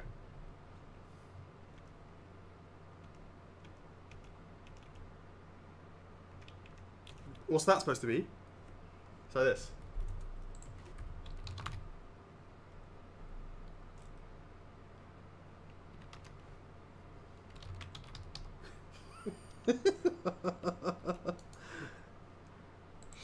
It's like, I let him do it for a couple of weeks ago. Fuck it, let me do it. Yeah.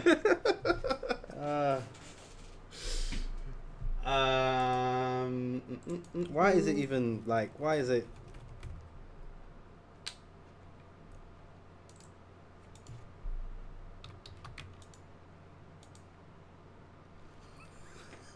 What are you thinking to what to type?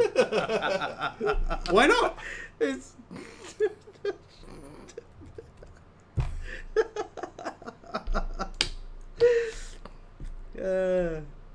Back to the drawing board. Back to the drawing board.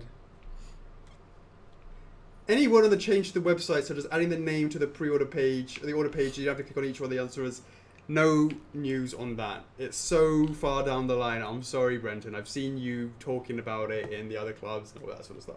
The website's absolutely shit. I know that. It's not about just hiring more people to do it. That doesn't work either. The guys are working on back-end stuff, processes. I can't begin to tell you.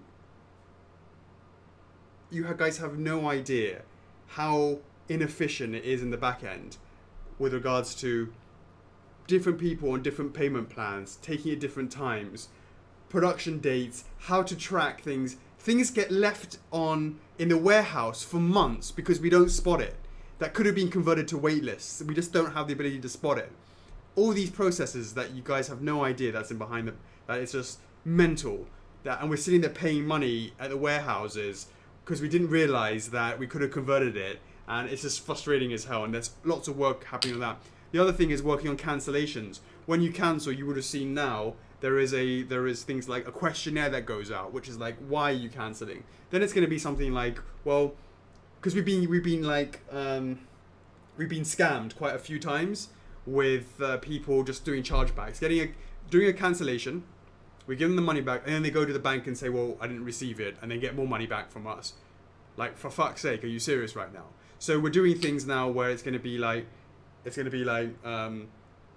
before we give you your money back, you receive a letter something from us that says, can you confirm that this is correct?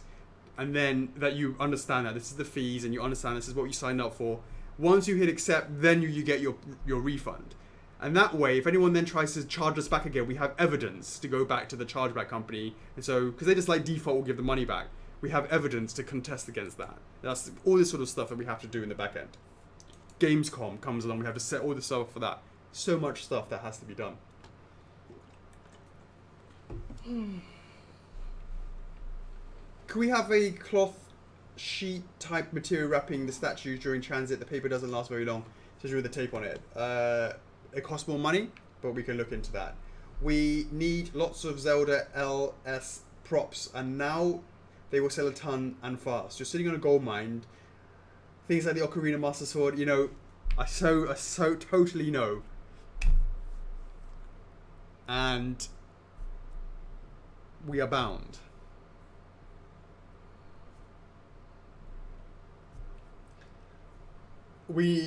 Could we get some coffee mugs and t-shirts on the site soon so I can be properly prepared for Fridays and every Tuesdays? Sounds cool, mate. Yeah, we will be doing that. I'm definitely going to start looking into that.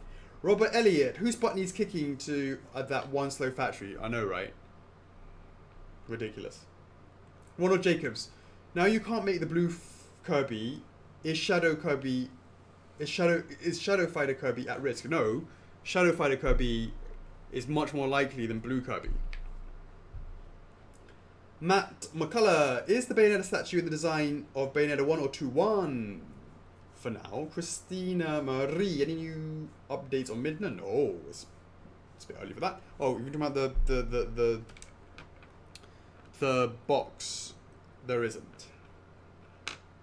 Brenton Freely, when can you get a regular Luigi or Luigi Mansion pull up? Well, it would be...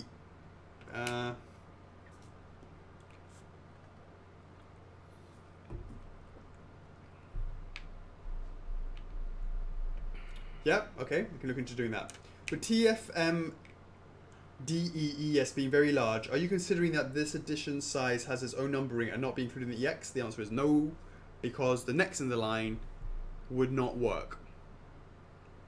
James Tesk, could you elaborate to which statues you are bringing to Gamescom? Would be nice to know specifically which statues are affected by the GC special if it hasn't been announced yet. The answer is all of them. Every single thing that hasn't been launched yet, hasn't been into the marketplace. Will you let us know the sales numbers after GC so we can know how much each statue is affected? Of course. Of course. If GC is a success, well, what other conventions are the top of your list to go to the future? We're already doing MCM London, but it's on a very small scale. It's not. It's more like a here you go, Animigami. Here's some. Here's. Let's make it a little bit bigger, rather than so it's not quite the same as us doing it ourselves. What would you say, Chocks? We'll say about what?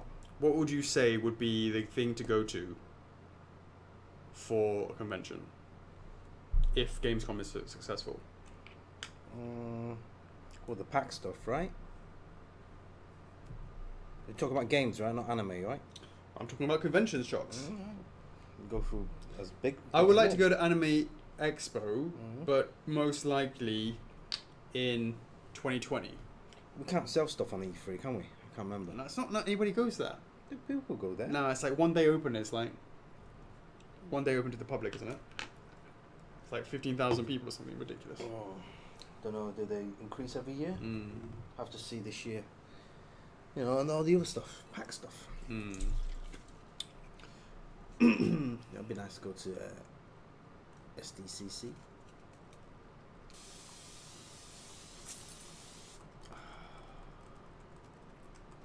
Right, I'm going to cane through this. No, I'm alright. I'm going to cane through this, yeah. Because, yeah, it's still quite a lot to go through. Still a lot to go through.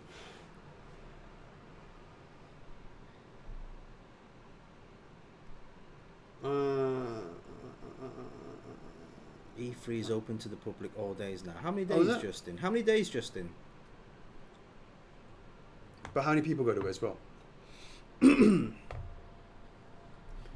Also, if GC is a success, what is your plan to handle future cons and pre-orders? How would you change your pre-order policy for everyone to accommodate multiple cons? Yeah, the answer is we would tell you from the moment, if we knew that we were going to do them more regularly, we would say that all items are available and won't be stopped after 1 month. That's what we would do. That way we can accommodate that. Brendan Freely, do you have crystal numbered dragons yet? Not yet.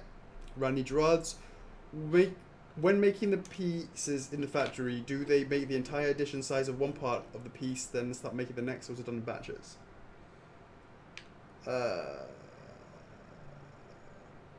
One part of the piece before. Batches. Especially because the molds have to be constantly kept being made. Shane Gorse, for Warpstar, how do you guys decide on the smiley face? Okay, 3 days from Justin. We'll go through Warpstar later, Shane. Brendan Rossetto, Aika, absolutely. Alessio Bucci, if I go to China, can I visit the factory like you do, or is something restricted to statue makers? Well, if you know someone, and you know the secret handshake, and the secret nudge nudge wink wink, then you can get in. Alex Hughes, any updates on AMI or LSB? It's still going to be this year, right? Spyro will be. AMI LSB. Michael Pilot, hey guys, hope all is well. Very well, thank you. Alex, you mentioned that you had a very big idea of what statue would debut at Gamescom. Am I right in assuming it's going to be thick and a massive surprise? The answer is, it's not about anime, so it's not. About that sneak, I addressed that earlier. Any updates on the card holders? Yeah, we started designing that actually. In 3D, we'll print some out. Generally speaking, do you or Chocks watch the animes, play the games or licenses you acquire to get a better feel for it? Yeah, of course. That's like research time. Raphael Darwin Joras, is the Solid Snake bust a thing? It hasn't become a thing, but it probably will become a thing. Is 2018 release for Ornstein possible? It's probably going to be early 2019, I would say. Damien Francus, do you consider to reach out to known statue resellers in different markets and partner up with them to increase your reach? For example, Figure is already selling some of your stuff and they're known in Germany. You could partner up for the PVCs, for example. Well, that's just a retailer. We deal with wholesalers.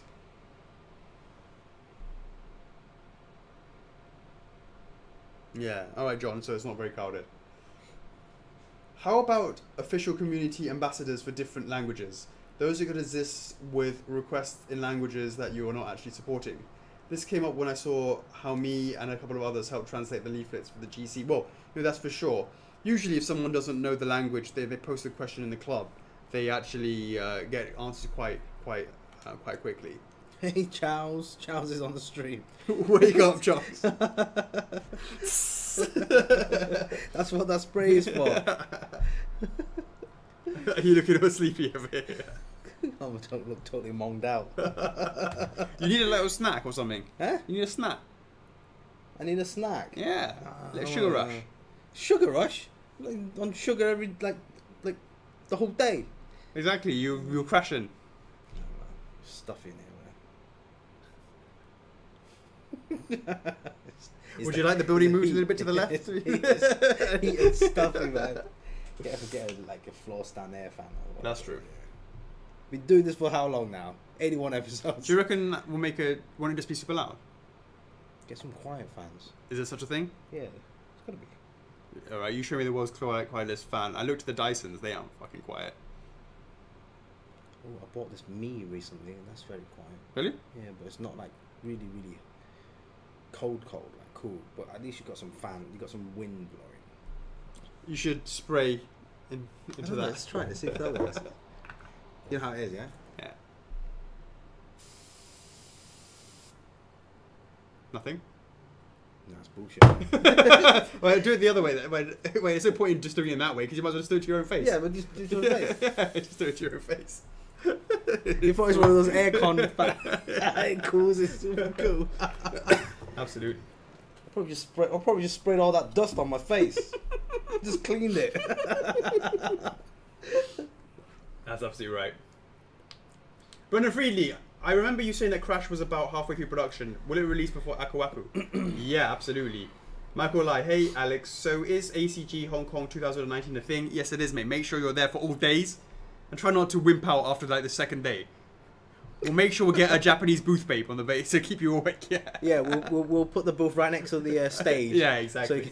So 3 p.m. Updates on Genos, rest of the One Punch Man line. Nope, no updates on that. 3 p.m. is OPM. Can we have a sneak with season 2 coming up soon? I have nothing to report on that for now. Edgar Ramirez. Alex, I swear to God, make a new One Punch poll. The original was 2 years old and the OC was really small back then. But they don't die. I don't know why you can't just go bump into that it one. up. Just bump up that. Helen Pigmans. Yeah. How big is the chance for Fighter Kirby reservation being available? The answer is... yeah, pretty much unlikely. But there will be, very likely, a Shadow Fighter Kirby.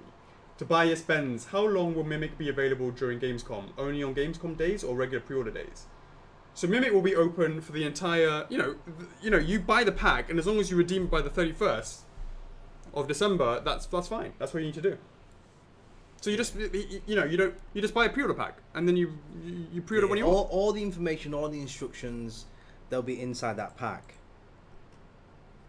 Yeah.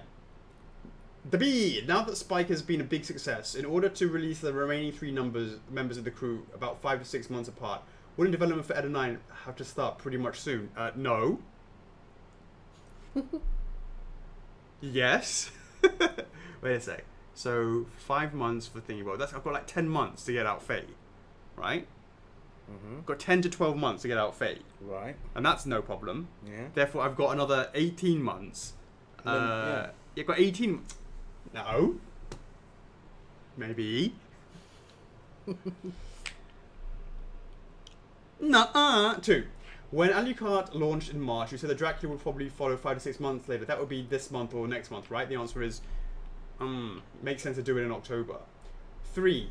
Are there any Soul Calibur DEs under consideration right now? Not DEs. Raphael...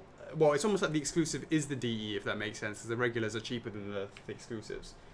Raphael Darwin, Joras, Noodlegate, will you guys change the color of the lightning on Ornstein's spear? It's yellow in the game, isn't it? Jake Mayer, when do we get to vote on Spike's Day 1 card? I think that Rose should definitely be an option, or at least one of them.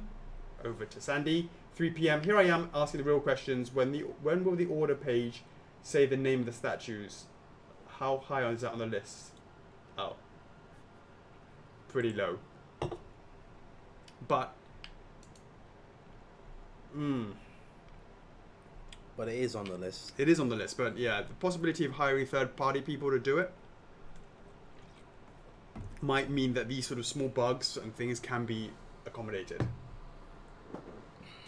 James Reyes, couple of questions. How's the Ica poll coming along? Brendan, let's do it this week, please. Some of the statues that are shipping have had giveaway contests with them. When will the winner of those be announced? Secretly hopes for the Win the Nightmare one. are the pirates in this year? Are pirates in this year? Are pirates in? Yeah, I think Sea of Thieves and Skull and Crossbones 2, those sort of things. Chocks, over to you about the statue giveaways. Oh yeah, definitely. That's all I can say. It's definitely in the back of my mind that needs to be done. Chuck them on the next boat. Just tell Sonny to do it. Nah, it's not that easy, is it? Not that easy, mate. Cedric Bardot. Alex, I give you a 2 out of 10 for your Skull Knight description, but I'll definitely be there for Kiryu-chan. Much appreciated. Edgar Ramirez. Oh hey, for future reference, Chocks. I'll be seeing all your profile pics and background covers for future orders of mine. Yeah, I've noticed that, Edgar. Alex, you made a new one for ukulele. Make a new one for One Punch Man. There's a difference. You know it. I know it. Ask Adam Tiley. He knows it as well. Right, Chocks? Let's do it. Let's do it. Ty, I'm going to the toilet. Let's do it. When I come back. Alright. Over to you. Do it.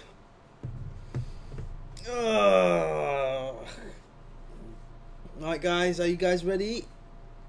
Ready for the warp star? Yeah. Share that and all that stuff. Yeah. I'm so tired. Alright guys. Warp Star Kirby coming up very, very soon.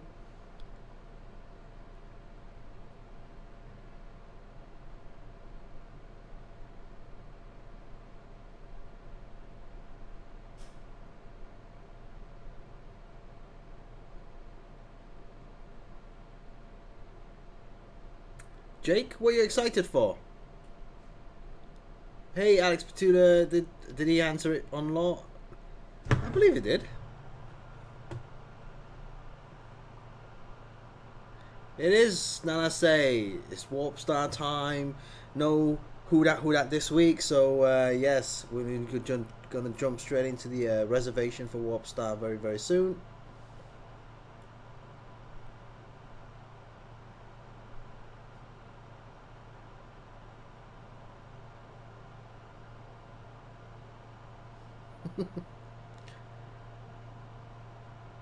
Yeah, I'll be frozen soon.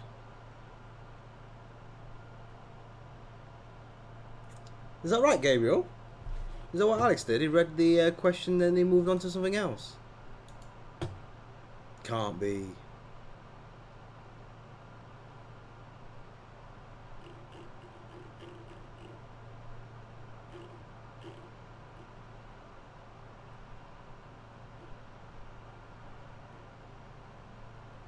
Really? Oh, is it the one where about what's the approximate date for Tekken Law pre-order? Also, what are possibly of being able to get Tekken Jin X as in-stock item? Is that the one?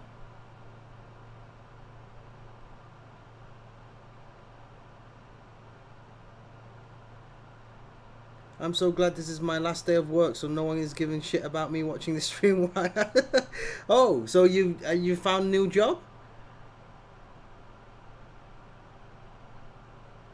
Hey Alex, no, you're not doing a number 2.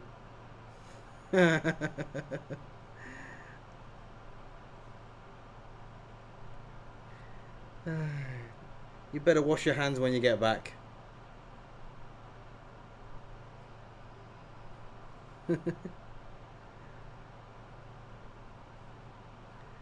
Hey Stefan, yeah, surely you guys can get some AC in there. It's gonna cost, because the building, they turn off the aircon at 8 PM and anything after that is $.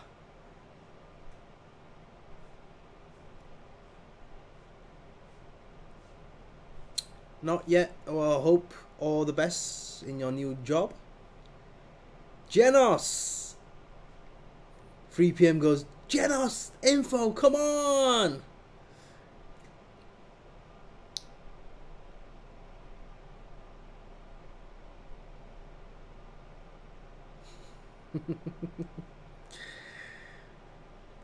Alright, thanks for that information, Gabri, of Luca Comics and Games.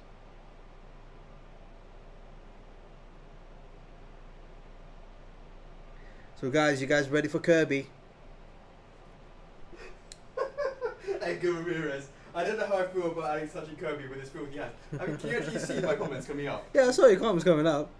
You can see them all, yeah? Yeah. Right, okay. I'll be not doing a dump, guys, for your reference. Hey, Adam, about the process of the changes to Banjo, we are in touch with the licensor. We will make some changes, but again, that's going to take some time. So once we have some more information, we'll update you guys.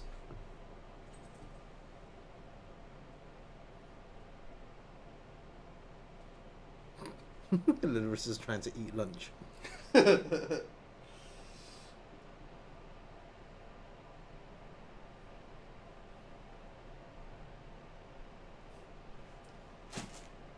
Alrighty.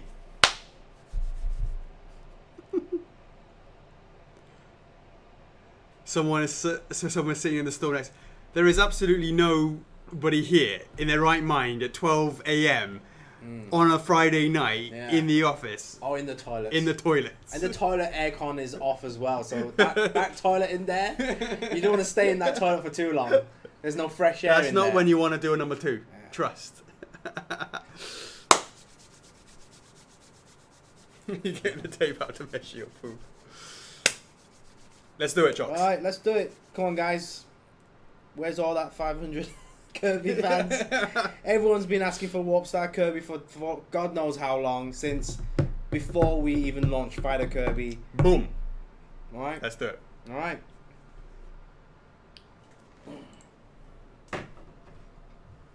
Yeah? Yep, this one is significantly heavier than all the other Warp Star, all the other Kirbys, because it is...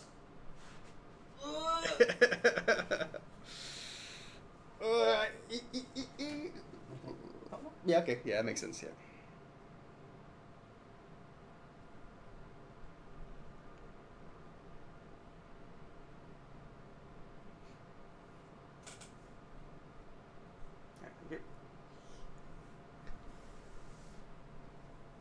Smiley face. Smiley face. You can do you can play shot put with that. Shot put, yeah. On your shoulder. Kirby. Now Harvey really likes Kirby. Yeah. It's like one of his. It is his favorite thing, right? Yeah, I remember you buying a Kirby toy at. It was like the biggest thing like in the New York comic, at the New York bloody Nintendo's. It was like the biggest one there was there. What a happy, smiley face. It's nice to have something that you look at that just makes you feel happy, Chocks. Yeah. Just makes you feel happy. Just makes you feel happy. Happy face. Happy face. Kirby happy face. Smile. Now, let's talk a little about the details. Well, first of all, let's just confirm that Chocks, is Hong Kong extremely humid like Vietnam? Yes, it is. Mm. Yes, it is. Right, so this is a round ball. Of course, that is Kirby. He's a round ball, and it is... Obviously, you have to do that. But all the things like the appendages, all that sort of stuff needs to come out, but it still needs to give that feeling that it's still a perfectly round ball. However you're looking at it, whatever angle you're looking at it, it must be a round ball feeling, right? So that's been nailed. The second thing is, this is the first time that we've done a happy expression. If you look at the OG, let's go back through it. The original one was, of course, Sword Kirby, and he had a frown. Mm-hmm. Fighter Kirby also had a frown. Mm. This is the first one where there is no frown, so the eyes actually come up like that. Come up, so there's no angled sort of eyebrow thing there, or the other angle one over there going that way, going that way, and he's got a happy smiley face. He's got a smiley face. Now, with a smiley face, it allows for him to, when you got the smiley face, it allows for them to have his mouth open, which is what we didn't do before. Wow. I think the Fighter Kirby one, his mouth was like a ooh, like an O sound, like a sort of O, and the Sword Kirby was like an upside down sort of smile. If that makes sense. Okay, a downturned mouth, upside down, downturned mouth. Hold on one sec. The comments aren't coming in. Yeah.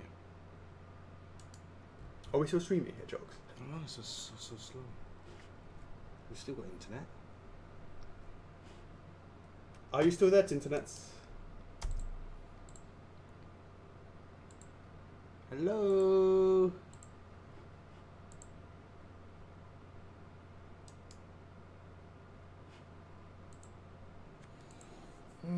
Something went wrong. Hold on.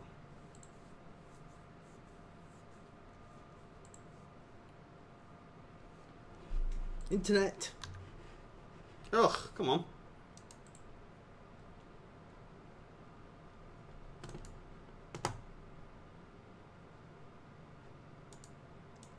Oh, look at this, Chocks. You see this here? It says time descending. Maybe you could change that to time ascending. I wonder if that would work. Then what happens? Is the internet working for you? Like on your phone? Be. Let's check your phone. In terms of.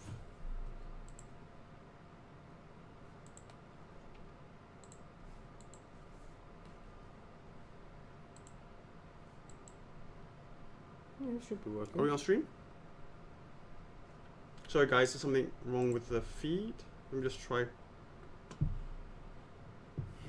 I can't even like load Facebook. Yeah, I know. Facebook.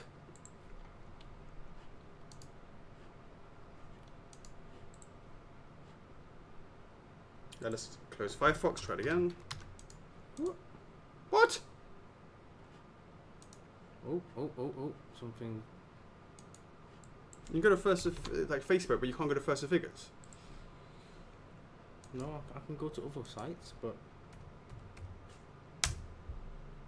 I can't go into Facebook. Annoying.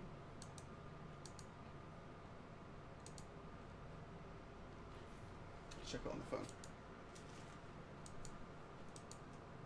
Yeah. Can't go to Facebook.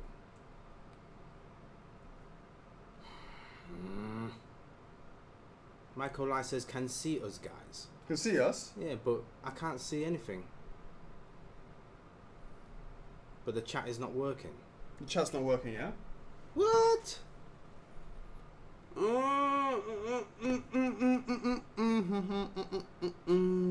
on, not now.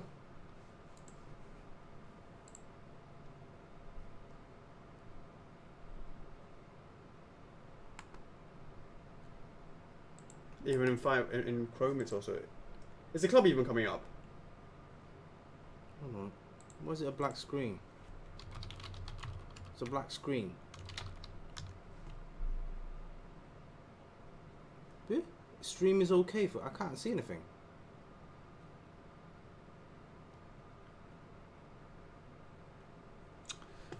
Others can see the chat, but not the stream.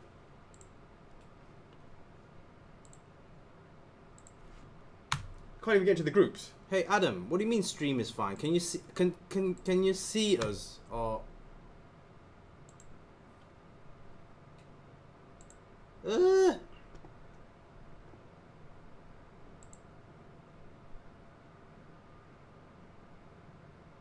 Black screen and no sound for me, for Lisa.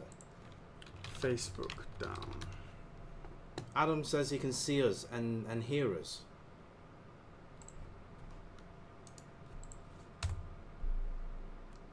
What's the status for Facebook? I'm on my phone. Let me turn off. Let me turn off the Wi-Fi and use the. You got Facebook down in New Delhi, down in Brazil, down in the Philippines. Bro, load on my desktop. Look, a few seconds ago. Look at this. It's coming up. Yeah. Look at this. Fucking hell. Look that way. Facebook down in Montana, down in California, down in it's all down everywhere. Nana says. Nana said I can see and hear you fine, but the chat is down. What happened? This is like down in Canada. Look, it's all over the world. It's all down. Down in Brazil. FMK Tavern can see and hear you. What the hell? What happened? Down in NC. So it's not like us. It's not us. But Facebook is down in Netherlands. Whoa! Like what happened there? Did they get hacked or something?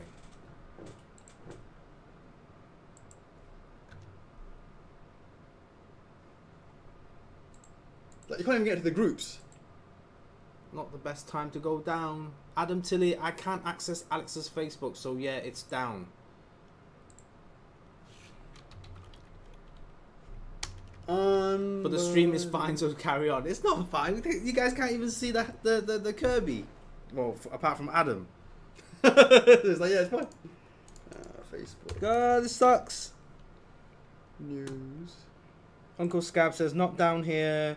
Tiffany goes, oh no, never mind. Tiffany says, Jason Troy says, I see and hear you fine here in Washington State.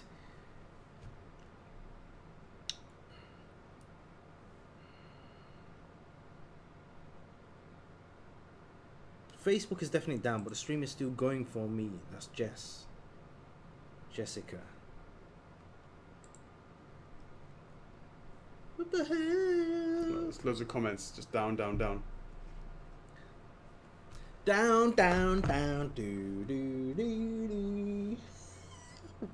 Oh my god. I guess we just have to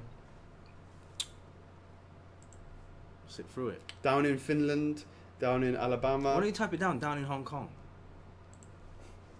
Come on, dude. We're down in Hong Kong. We got a stream. We've got a launch.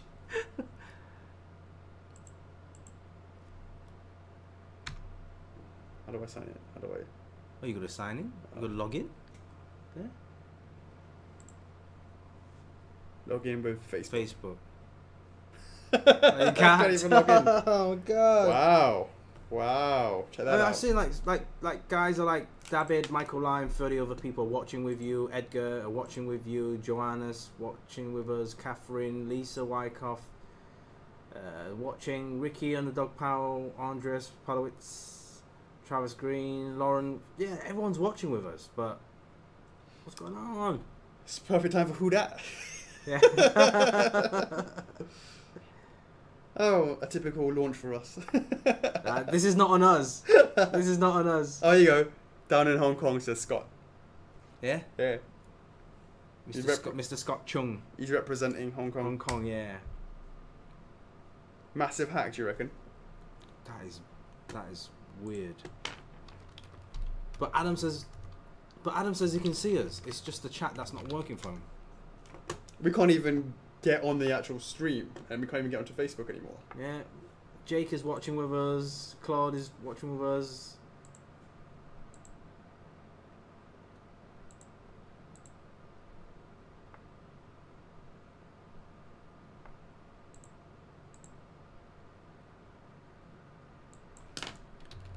Facebook down. Is Facebook down? Users reporting connection problems across the world. Oh my god. Thousands of Facebook users are turning to Twitter to report that the social media platform is down. Has this ever actually happened? I don't think it has, right? Users are reporting that their newsfeeds page is not loading, or they're getting a something went wrong page. The hashtag Facebook down appears to be gathering momentum on Twitter. That's crazy.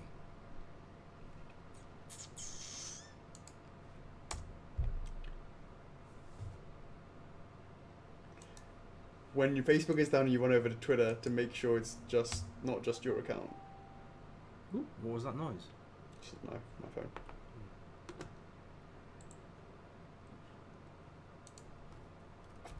Worst timing, guys. I do apologise. Wait a sec. Why am I apologising? Nah, still error. Well, it's not like I have a flight tomorrow. What time? I don't know. I'm gonna check that.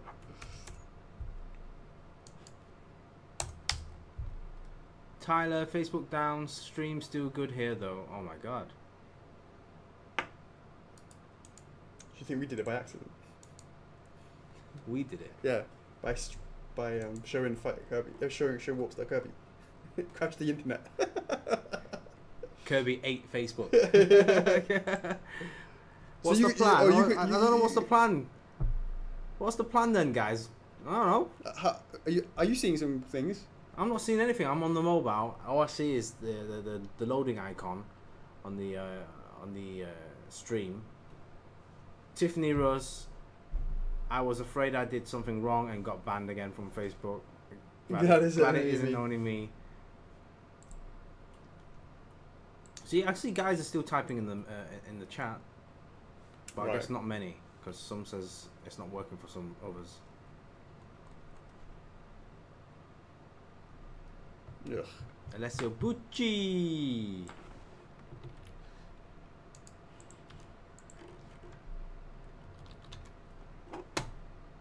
worst timing. Worst timing. Catherine says working again. Okay, people chatting. I'm 3 leaving PM it says Facebook down for me, but I can see you guys. Oh, so it's worldwide now, isn't it? Yeah. Worldwide. Mr. Worldwide. Oh, stream started back up from Catherine. Oh? Oh? Jess says it's back up. Are we? Are we? Yes, yes, yes, yes. Oh. Yes, yes, yes. Let me see. Trinity says we're back. Oh, baby, there it is. Chat is working. That's quite a good, like, did they just like reset everything? Or Yeah, that's cool, isn't it? Michael Lai, refresh. How many people on the stream, guys? Well, 105. Thanks for sticking with us, guys. Yeah, thanks, yeah. Yeah, that's really cool. That's really cool. Kirby is cursed. Jake. Let's see what I should do with this one. Larissa might want to refresh. That's right, guys. Refresh. Woohoo! We can see ourselves. Yay! Oh, I'm glad that worked out, actually. Why? As in, I'm glad that worked out. As in, Oh, yeah, it could have yeah. been... Thanks for staying, guys. yeah, appreciate that. Ian Tavis says, everything was perfect the whole time except the chat. Seems good now. Yeah, that is nuts. I think someone's going to get fired tomorrow.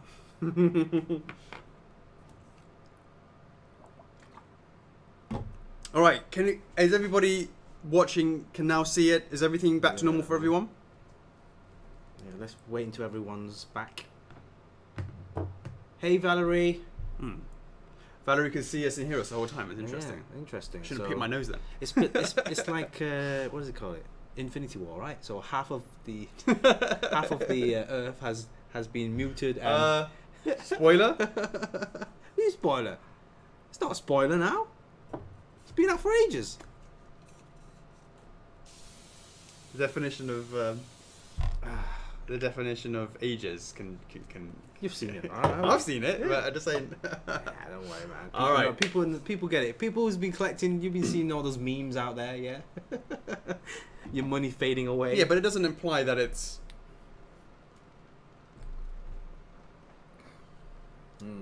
Doesn't imply that. All right, Edgar, we haven't done anything. Now we're gonna kick it back in. All right, here we go. Boom, back where we were. Just talking about Kirby and the fact that for this one he is a happy Kirby.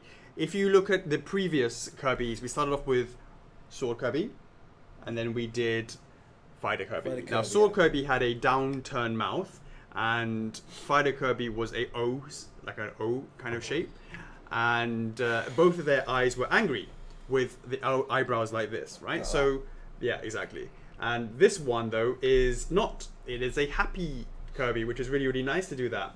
And we could do that by first of all not having any downward eyebrows, and likewise having a mouth that is sort of not a downwards mouth or a small dot. It's actually an open, happy mouth, and you can see his tongue in there. But the cool thing is, it's not just flat. If you look closely, you can actually see it has a bit of 3D-ness to it. You see that? A bit of 3D-ness there? 3D-ness. 3D-ness. Now, his eyes are like all the previous ones where you nail down that graduation look in that blue. Do you have to re-enter the number? No, I don't think you have to re-enter the stream wasn't cut off. Yeah, the stream wasn't cut off. When I clicked on it, it was still like 2 hours and something. So you can see it has that blue with a lighter, the blue at the bottom, and then it fades into a darker blue there. That's really important to get that done. He also has his trademark 2 little pink ovals, and yeah, that is Warp Star, at least in terms of his face. And the fact is, as I was trying to say before, he is a ball. You must be able to see at all angles that he looks like a ball, and inherently that is his design. He's a round ball. Now, when it comes to his pose, we'll talk a little bit about this arm. And first of all, we talked about how this is like a ball. Now that you're looking at the ball, you said ball quite a lot. Quite a lot, yeah. Is that the arm, the appendage? You can really see there's a line going all the way around there that shows you that it's his arm and where his arm starts. And it starts here and it comes directly out. And this is his right arm, and it's pretty easy to sort of see, and it's really straightforward. It makes lots of sense for it to be. He's in this pose where he's sort of speeding along, a bit of momentum, and he's sort of, I don't say dabbing, but he's sort of speeding like that, like, you know, almost like as you're running, as you're sort of, yeah, like that kind of thing, yeah, right, guys? Exactly right. Guys, remember this is just a HD camera on a YouTube camera, whatever it is, yeah. So make sure you check out the documentary where everything's much more in detail, and we go through all the the poses. Why is he in that pose? What kind of movie he's in? Yeah. On that Warp Star. So yeah, do check that out. I didn't do a number 2. I never do number 2s. So the thing to say is a lot of people are like, oh, they're not quite sure about this arm, but I can assure you, 1,000 times assure you that this was absolutely checked and changed many times by the licensor, which is Warp Star, and they were very particular about this. If you remember the original one, you actually had, it was a bit more bulbous in the actual original 3D render, but if you look at Kirby's arm here, you can see the tip is smaller than the base. Tip is smaller than the base, and it's important that you couldn't have a bulbous bit here because the tip of a normal outstretched arm of Kirby it's thinner at the top. You know, it's more pointed at the top and wider at the base.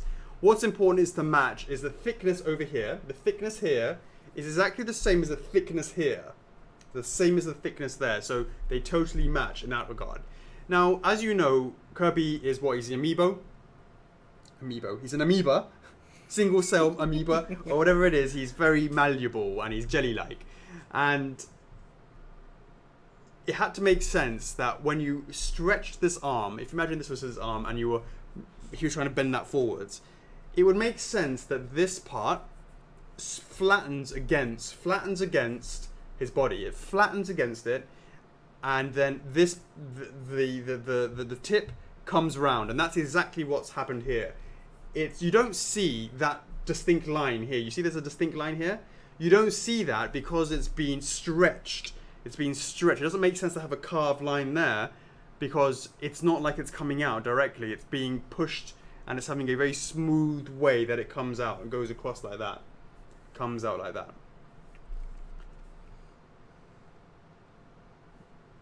Tyler says this without seeing the screen. This is making me feel uncomfortable. So having this pushed against the sides, you don't have that distinct line, which makes sense. Pushes it across, and then it comes to the tip, and then you have that bend. You can see it has that 3D bend to it here. It's got that fold, and it's got that as it's coming over. So it makes sense like this, and I can assure you it is been checked a million times. And if you can imagine Warp Star, his Kirby, his hand is stretching across. It has a little bit more, slightly more of a point, I mean very minusculely, compared to this one. And you could imagine because he's like reaching, he has that kind of stretchability. And this is for sure the vision that Warp Star, the licensor, has requested. And we're not tweaking it in any shape or form. That is absolutely exactly how it's supposed to be. We changed it maybe 3 times. Maybe 3 times.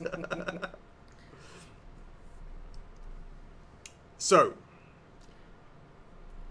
the first thing is, Warp Star Kirby is joyous. He makes you smile. He's someone to brighten up your day. If you're feeling a bit down, how can you not just have a bit of a smile when you see him? But let's talk a little bit about his legs. Right now, you can imagine that he has one leg forwards and then one leg at the back, and it's because he's in a surfing pose, because he's sort of like going along on the Warp Star.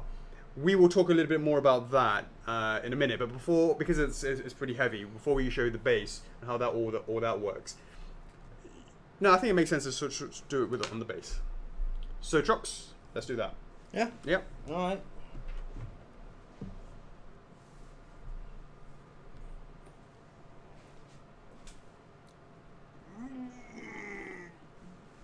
Oh, he's got some weight to it, hasn't he? He's got some weight to it. Ooh.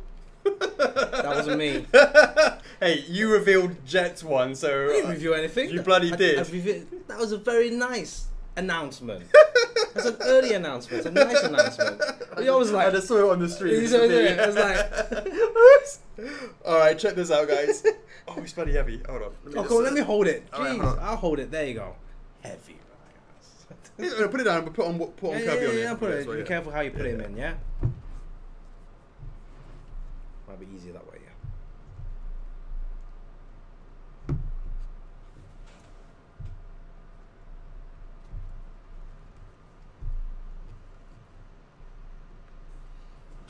Want me to do it? Yep, you do it. Guys, remember this is the prototype, so there will be some tweaks. And we'll be taking it to Gamescom. All right, sweet. Now, check it out, guys. So first of all, let us focus a little bit on. If I just bring this over here, bring this on top over here.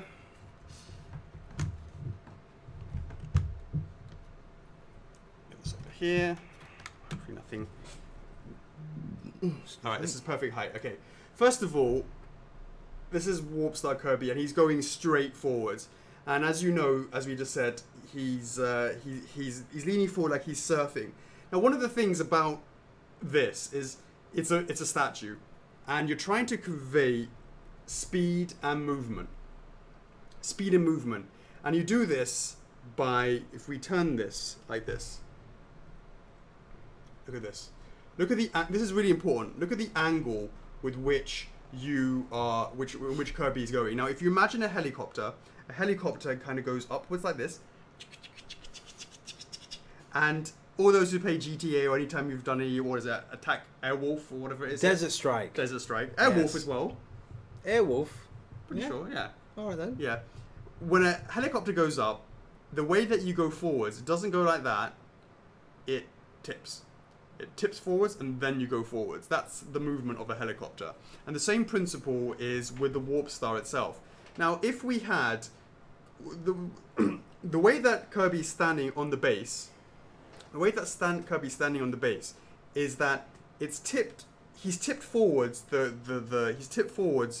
Warp Star in order to create this forward motion. But one of the things I like to do is always try, and at least the best I can, is to make sure that the customer or the collector always has a visual on the eyes. I really try and do that. I mean, it's not it depends on what the pose may be, but generally like to have it having visually looking at the customer. And that is the reason why, if you were to imagine Kirby standing completely straight, his eyes are over here, but his legs would be straight, would be like this. That's how a normal Kirby would be. But the way this one is that it's actually tilted so that the legs, you have 1 foot forwards here and 1 foot back to give that kind of surfing pose. But it's done where the legs are tilted downwards at 45 degrees in order to create the motion of him riding the Warp Star, but also still, and very importantly, looking into the customer's eyes. And that's the reason why it does that. Andreas, I completely disagree. I think it needs to go forwards. And that's the reason why. And not only do you do that, do you see it tilted forwards for motion, but also because you as a customer can see it more easily as the overall shape of a Warp Star, the way it's tilted forwards. If it was completely flat, you wouldn't see as much of it. Tilting it forwards allows you to see much more of it. Now, we wanted to get that motion, that effect of motion. And Chocks, one of the ways that we did that, as you know, is we had this beautiful slipstream. This beautiful downward slipstream that's slightly angled, that it gives a bit of tilting motion to him, right? So let's have a look at that, guys. You see how that comes along? And it really now creates that sense of pew, pew, pew, zooming down at, you know how Warp Star is. It goes fast in between planets. Yeah, guys, on the camera right now, you can see the slipstream. It looks like just one curved piece, but in fact, it's actually sculpted. There's actually 3 lines down the middle. and they're all painted from a graduation of the color yellow all the way down, all the way back to a turquoise color. You can see, yeah. Be careful over there. Oh shit! What's that? So just careful. Yeah. Yeah, a little bit paranoid. There you can see that. Yeah. You can see that it's got some nice painting there. It's got a graduation, really subtle. Can you maybe you can sort of see it better there? Yep. Mm. So you can see how the shape is formed. Again, this piece here has been through a lot of input from the licensor. Before I did it kind of two like McDonald arches like that, and then we tweaked that so it's much more this sort of beautiful shape that they asked for it to be like that. Now that's a good question by Nanase. Let me just explain how things go. When one does a sculpt in 3D, usually what happens is, let's say you're taking a human, you'll do something called a T-pose. Now a T-pose basically means that you have a human and you will...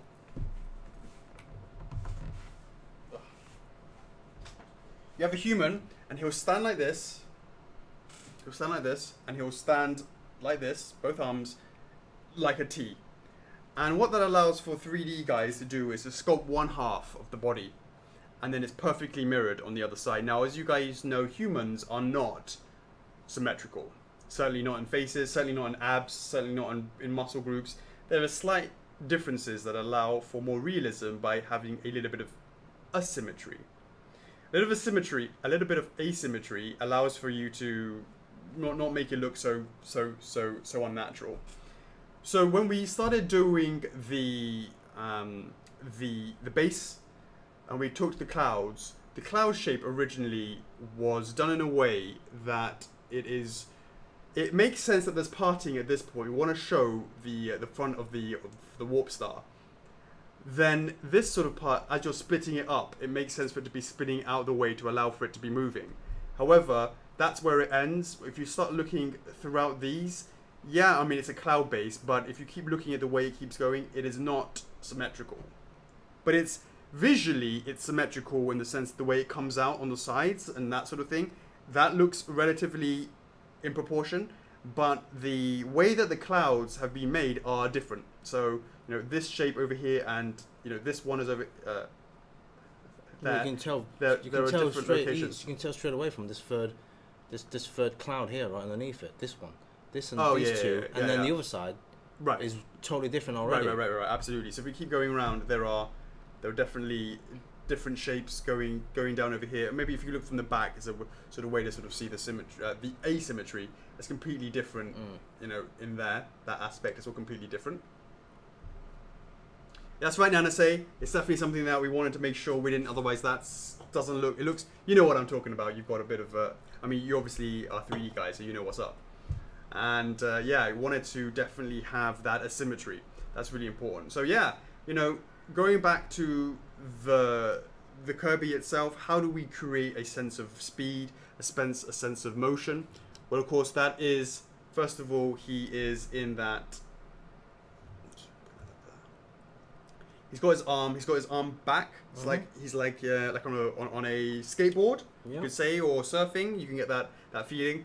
He's spinning up the clouds to give a sense of speed because he's parting the clouds like Moses parts the Red Sea. The Dead Sea? The Red Sea. And then you have this beautiful trail behind it to give a sense of motion as well. And of course the angle of the warp star really helps to give that motion there. Now, when we're talking a little bit about that asymmetry, the clouds are different, as we said, but also to break up the asymmetry there is, of course, these beautiful, and there are 14 of them, Chocks, individually made stars that are throughout the clouds themselves, and they are absolutely not supposed to be in the same locations throughout. They're supposed to be randomly placed, which makes sense, because that's what it's like in the galaxy. Now, of course, this is the warp star, which allows you to transport between different planets. But before you go through different planets, of course, you've got to go through the clouds. Now, if we focus on the actual bottom of the base here, this now gives you the sense of the clouds themselves. So, sorry, the sense of the cosmos, right? And the galaxy and the universe, and that's what you see over here. First of all, if we look at the paint, we have a dark blue going into a purple, and you have these beautiful little patterns over here. We have, as I start turning this, you'll see different versions of stars. You see dots. You'll see lines. Yeah, could be like planets. Yeah, so you can see that. Yep. Some baby blue stars, pink stars. Then you get outline stars and stars within planets. Yeah, and you get the wavy lines. It's kind of like, you know, it could be, you know, Kirby leaving a trail behind through the galaxy. And then you get the, you know, the very nice colors from the blue, you know, fading into the purple at the bottom of the base. Yeah. Why does it end? Asks Kelly. Well, it makes sense. You know, we're just trying to get that theme of moving through that. Now, one of the things to say, guys, is this is actually really quite tough to paint. First, we have that beautiful gradation, I should say, gradation. But also, if you look, these are 3D. All of these things are 3D, meaning it takes a really steady hand to paint those. It's really tough. All of these are 3D. And it really is pretty tough. Oops. I do that. You know, it's really hard to actually do that. It would be much easier if we were to do them flat, but they're not flat. They're raised, just to give a sense of. It's supposed to be like going through nebulas and stuff like that, right?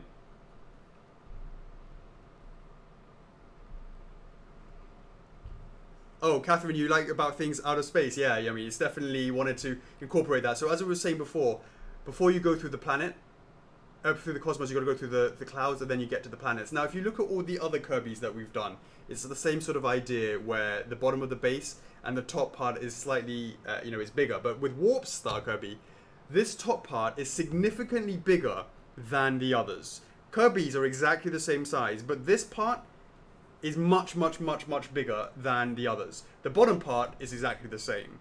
So they look absolutely stunning next to each other. They all absolutely match, so that's no problem.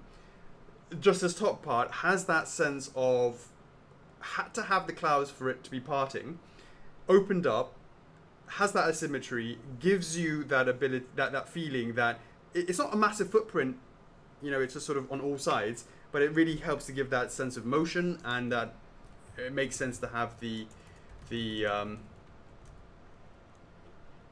know, it makes sense to have the clouds in order to give that sense of motion. That's really important. Now let's talk a little bit about the paint.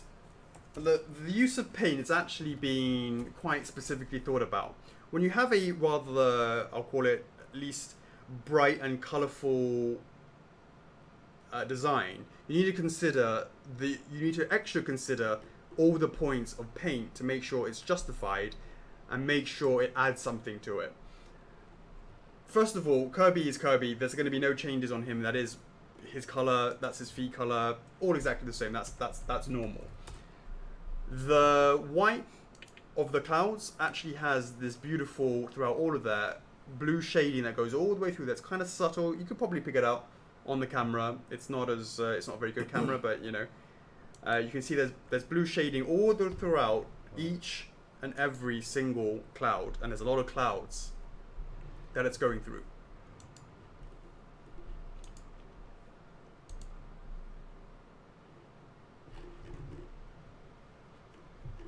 Right, the other thing is, if you notice, Warp Star Kirby's, the actual Warp Star itself is very yellow, which it should be, but in between each of the 5 spikes, you know, points, here, this is going to be really hard to pick up on camera, here, etc., etc., there is some subtle shading in there, here, shading in there, just to give a little bit more. Now, this, though, is something I want to talk about. It's semi-translucent, you can see that, semi-translucent, and it's a little bit glossy. And I wanted to do that to give some difference between the warp star itself and the trail. I don't want people to think it's the same thing. And therefore, in order to do that, is to have a different material, to have it a little bit more shiny, to give a difference between the two.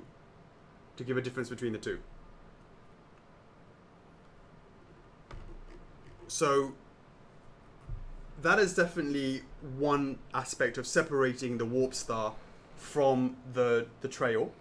The other one, of course, is the fact that the clouds themselves are completely matte chalks, right? Mm-hmm. So we have here these beautiful translucent stars, twinkle twinkle little star right there, all throughout, that gives a very distinct difference, a little bit of shine that you get from translucent resins because it catches the light differently compared to the matte of the clouds themselves.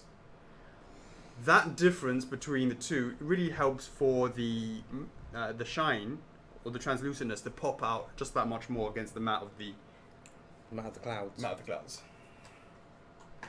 Over to you, Chocks. I'm just gonna have some of this. Huh? Need some of this. What is it? My throat is giving me. You've been prodding. No, I haven't been pointing. I've just been talking. Ah. So where are we now, guys? Does this look like a cake? It's very, very bright and cutesy, right? It's been a while since we've done one of these, don't you think, guys? It's very nice. Every now and then, once we've done a very detailed statue, it's very nice to come back to these bright and simple, you know, but beautiful statues. It's like for all ages. Absolutely. Yeah. So we've gone through the stars, right? There's 14 stars attached to the clouds, all in different shapes of, all in different sizes, and then you get the massive warp star. I believe Alex went through some of the paint. The reason why we have a glossy on the slipstream to give a difference between that and between the clouds and the warp star itself. You know, the warp star has kind of this kind of a what's the word, like a matte finish, but it's kind of like what's that word? I've always been thinking of that. Which word? Not watercolor, but what are you talking about? This Matte? not matte. What are you talking about? There's another word for it. Matte finish? No, something. I need to think of the word. What were you just talking about? It's kind of like not watercolor, not charcoal, but no, I'll figure it out. You figure it out. It's annoying me. It's been annoying me. Okay, so there you go, guys. That is the regular version of Warp Star Kirby. Now, Pastel. Thank you, William. Edgar also came with it as well. Edgar as well. Sorry. Yes, thanks, guys. That's the word I'm trying to get. Pastel colours. It gives off that kind of like cartoony feel. There you go. Awesome, there you go. Guys. Awesome, guys. That was going to annoy you if you didn't get it. It right. was annoying me. Yeah, it was annoying me during the documentary as well. Oh, okay.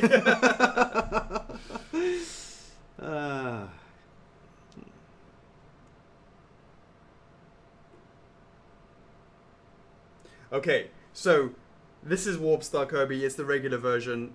Chocks, would you do me the honour? Legging it over there. What does that mean then? When I'm legging it over there.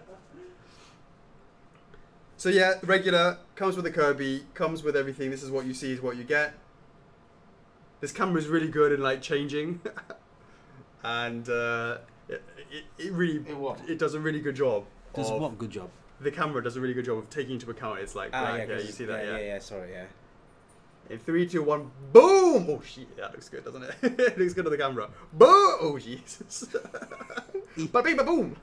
You gotta break it. Just like we broke Facebook, right?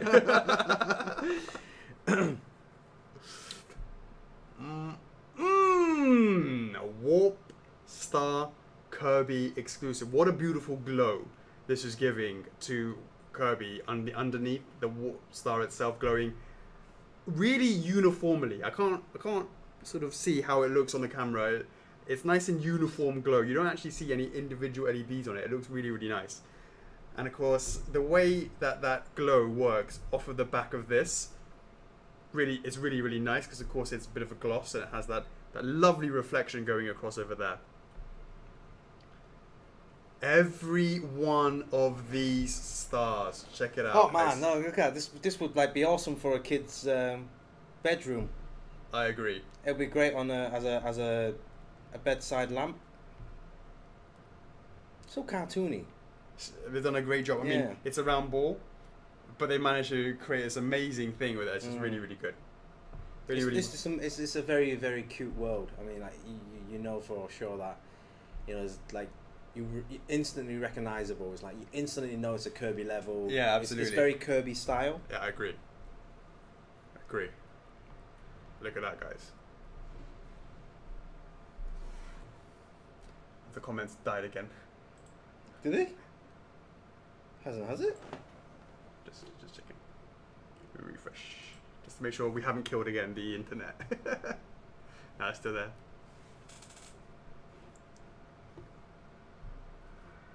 Oh no, it's slowed down as well. Check it out, guys.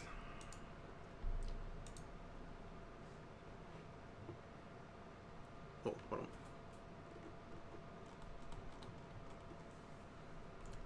Let's check out these.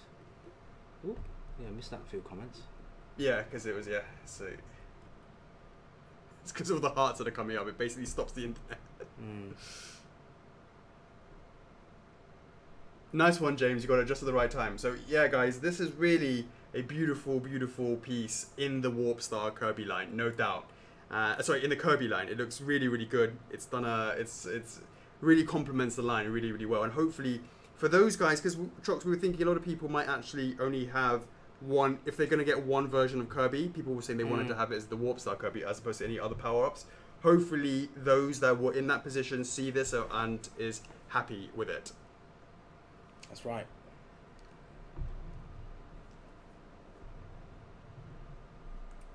All of those. Now, just to be clear, guys, subject to licensor approval, we don't have it right now, but we plan to have it that we can get some twinkling going on with these lights themselves. With these, the Warp Star itself will stay constant glow, and we will work it so that we can have some twinkling going on in the lights. We think in the stars, we think that would be the pièce de résistance, the little added little bonus on the top.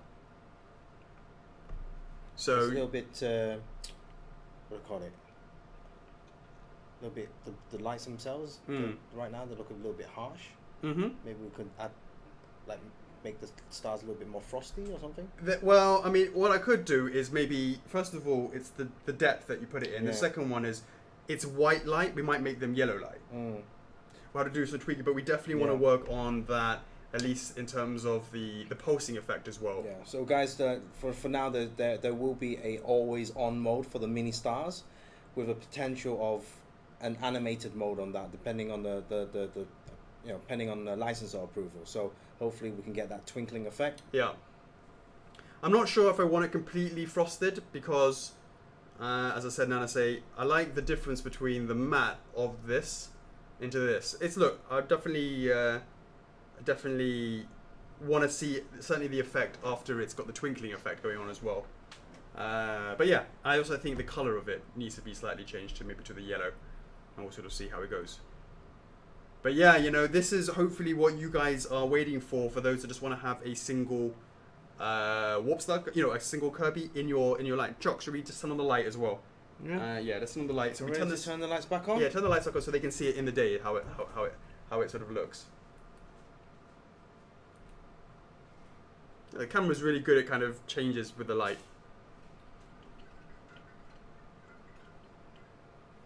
Okay, we're back in the normal lights. You can still see it's got that nice brightness to it. It gives a lovely glow going across the, you know, on Kirby's body, etc., etc.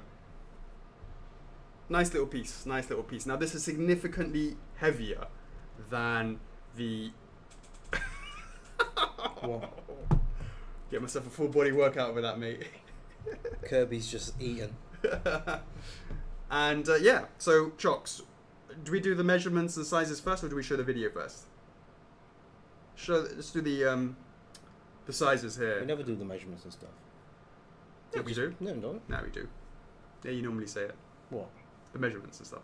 I don't think I do. Yeah, you do. But all I remember is how heavy it is. I can't remember what the measurements are. It's You like, do? but, No, we never do the measurements on a live. well, why don't we? We can do if Yeah, you that's want. really because it's quite easy. It's just that one over there. What one over there? The yellow one. What yellow one? The Yellow what? this.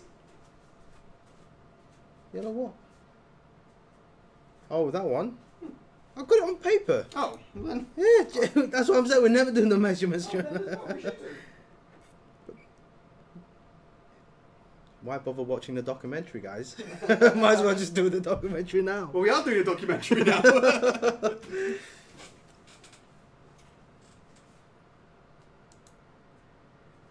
Alright, guys. So Yeah. yes, the measurement for this one, height-wise, it's 12 inches in height from the bottom of the base to the top of Kirby. Yeah. Yep, 12 inches high, so that's Okay. 30 centimeters. Mhm. Width, which is from one end of the cloud to the other end of the cloud, that's again 12 inches, so that's 30 centimeters. And for the depth, which is front of the cloud, right, because that's sticking further out of the front, to the back of the slipstream, that is 15 inches, so that's 38 centimeters. And the weight with that for this entire piece, obviously this is the exclusive version, so the weight on this one is 7.55 kg. And obviously- PPM, mate, this is what you should be working out with. Ripping muscles, mate, ripping. He's chunky. He's like just as wide here. He's just as wide there. He's just as, he's just pure chunk.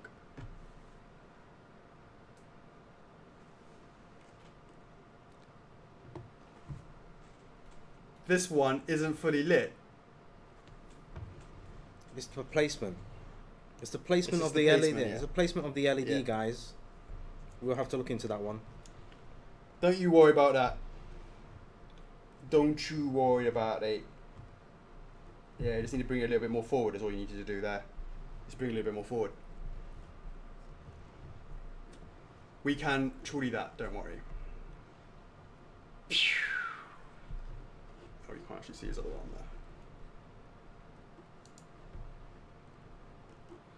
arm there. Yeah, okay, cool. So, we've done that way. We're gonna show you a video, and we'll see you on the other side.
Yeah, I thought I'd tell you guys to watch out for your eardrums.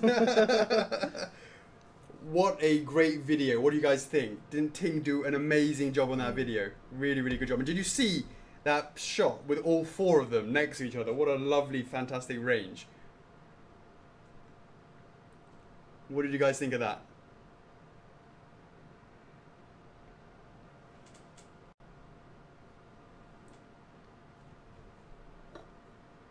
Yeah, Ting's done a really good job on that.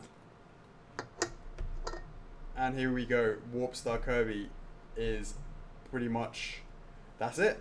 I think we've gone through it all, Chocks. I think it's time to go through the pricing and then put it up for reservation. That's right. Alright guys, so just to recap on that, the Warp Star Kirby launching tonight for reservation, 3rd of August. And there will be a validation next Tuesday, 7th of August. There will be a 12-month flexi payment plan. And yeah, so there will be a regular version and an exclusive version for Warp Star Kirby. That's right. Yes. As always guys, 12-month flexi payment plan. We never take full payment in one go. We always only take a 10% deposit. And over to you, Alex, with the 12-month plan, 26 bucks. 12-month plan, $26 per month. Yeah, so it's a $35 reservation deposit, and then if you go on the 12-month plan, that's $26. Right, so I guess you guys can easily work that out from the 10% deposit. So the price for the regular, which comes with Kirby on the Warp Star, on the clouds, and on the base, with no LEDs, very basic, very simple. That is at $349.99.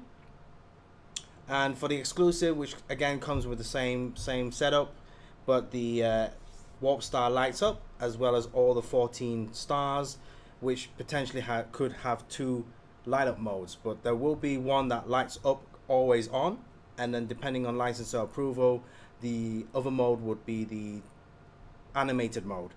For that one, that is at again $349.99, $349.99.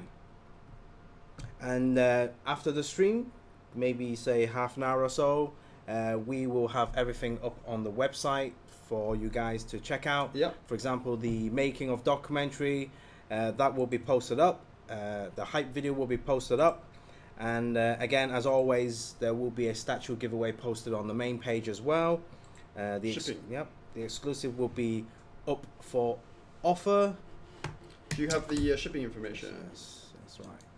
Oh, you got it. Yeah. Okay, so we get it for you. All right. Nice. So, you guys ready for the shipping? For the shipping costs, for Zone 1 US, that is $40. That's right, Zach. Regular and exclusive are same price.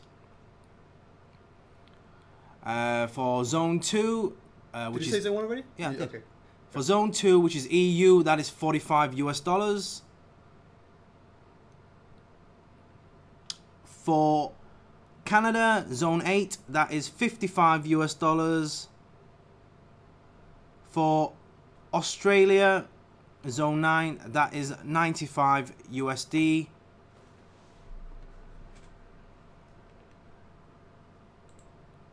For Asia, such as Japan, Indonesia, Philippines, Singapore, you guys are Zone 7, that is $75. And for Zone 3 and 4 and 5, which is Costa Rica, Falklands, Morocco, Paraguay, India, Israel, etc., you guys are 95 USD as well.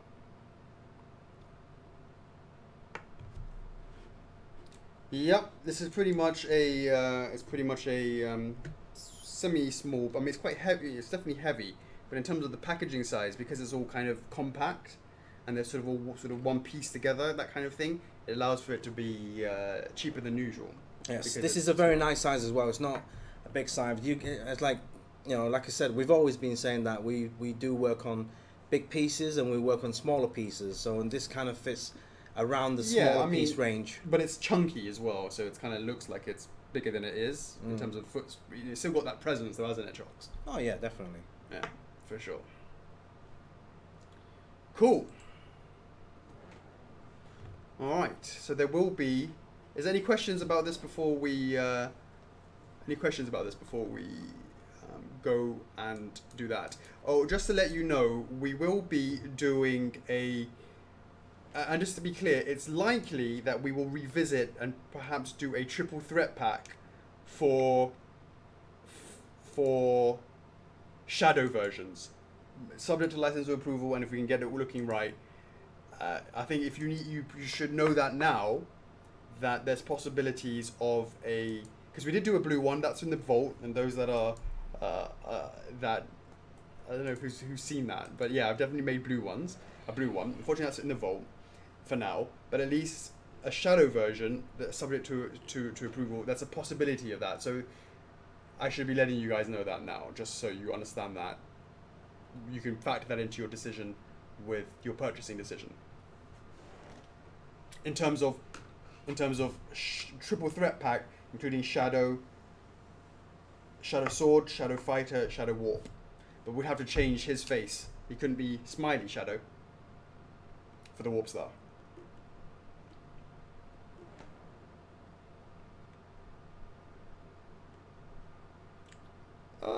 Good point, Kelly. I hadn't thought about that. But if we can't actually do that, maybe we could put something on the top of it, like a little star on the actual nib, Chocks. On the button. Little star.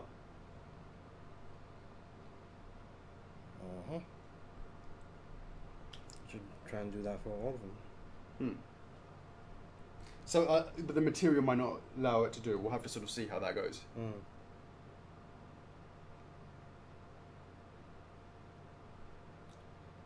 US shipping for Fighter Kirby is 45, but this is cheaper. Really? So, all I'm going is based off of what Sunny's written. So this is cheaper. That shouldn't be cheaper, but well, that's what he says it is.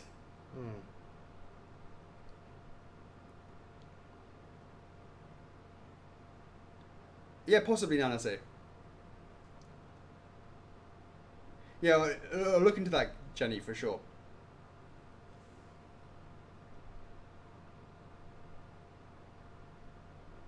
That's a fair point, Howard.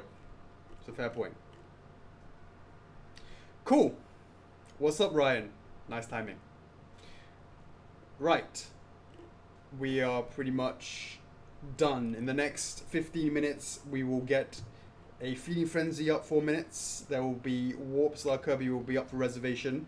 We will be back at it again on Tuesday. Yep, for validation. So this will be the 4th statue in the Kirby line. So guys, if you purchase Fighter Kirby, make sure you have authenticated that, because when it comes to validating Warp Star Kirby, you have the rights to the same number for Warp Star Kirby.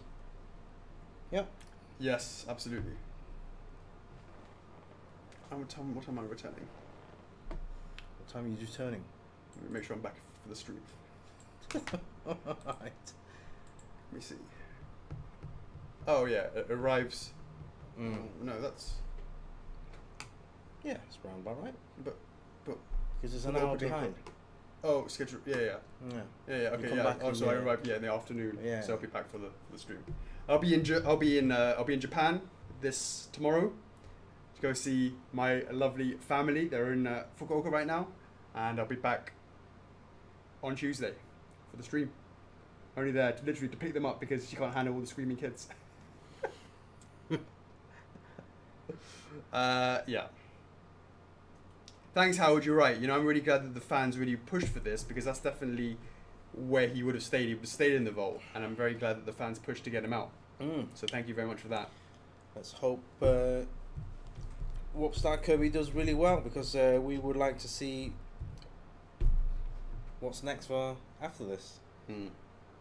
We're not too sure yet, Brenton. We have an idea, but we're still not 100% sure. All right. Anything to add before we go? Any notices? sort of last minute things that? No, that's it. That is it.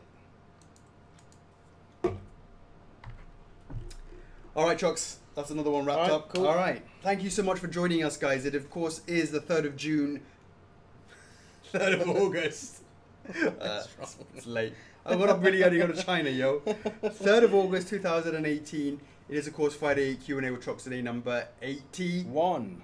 Thank you so much for joining us. Have a great day, America. Have a great evening, Europe. Have a very good evening to Asia, and you should be sleeping, Australia.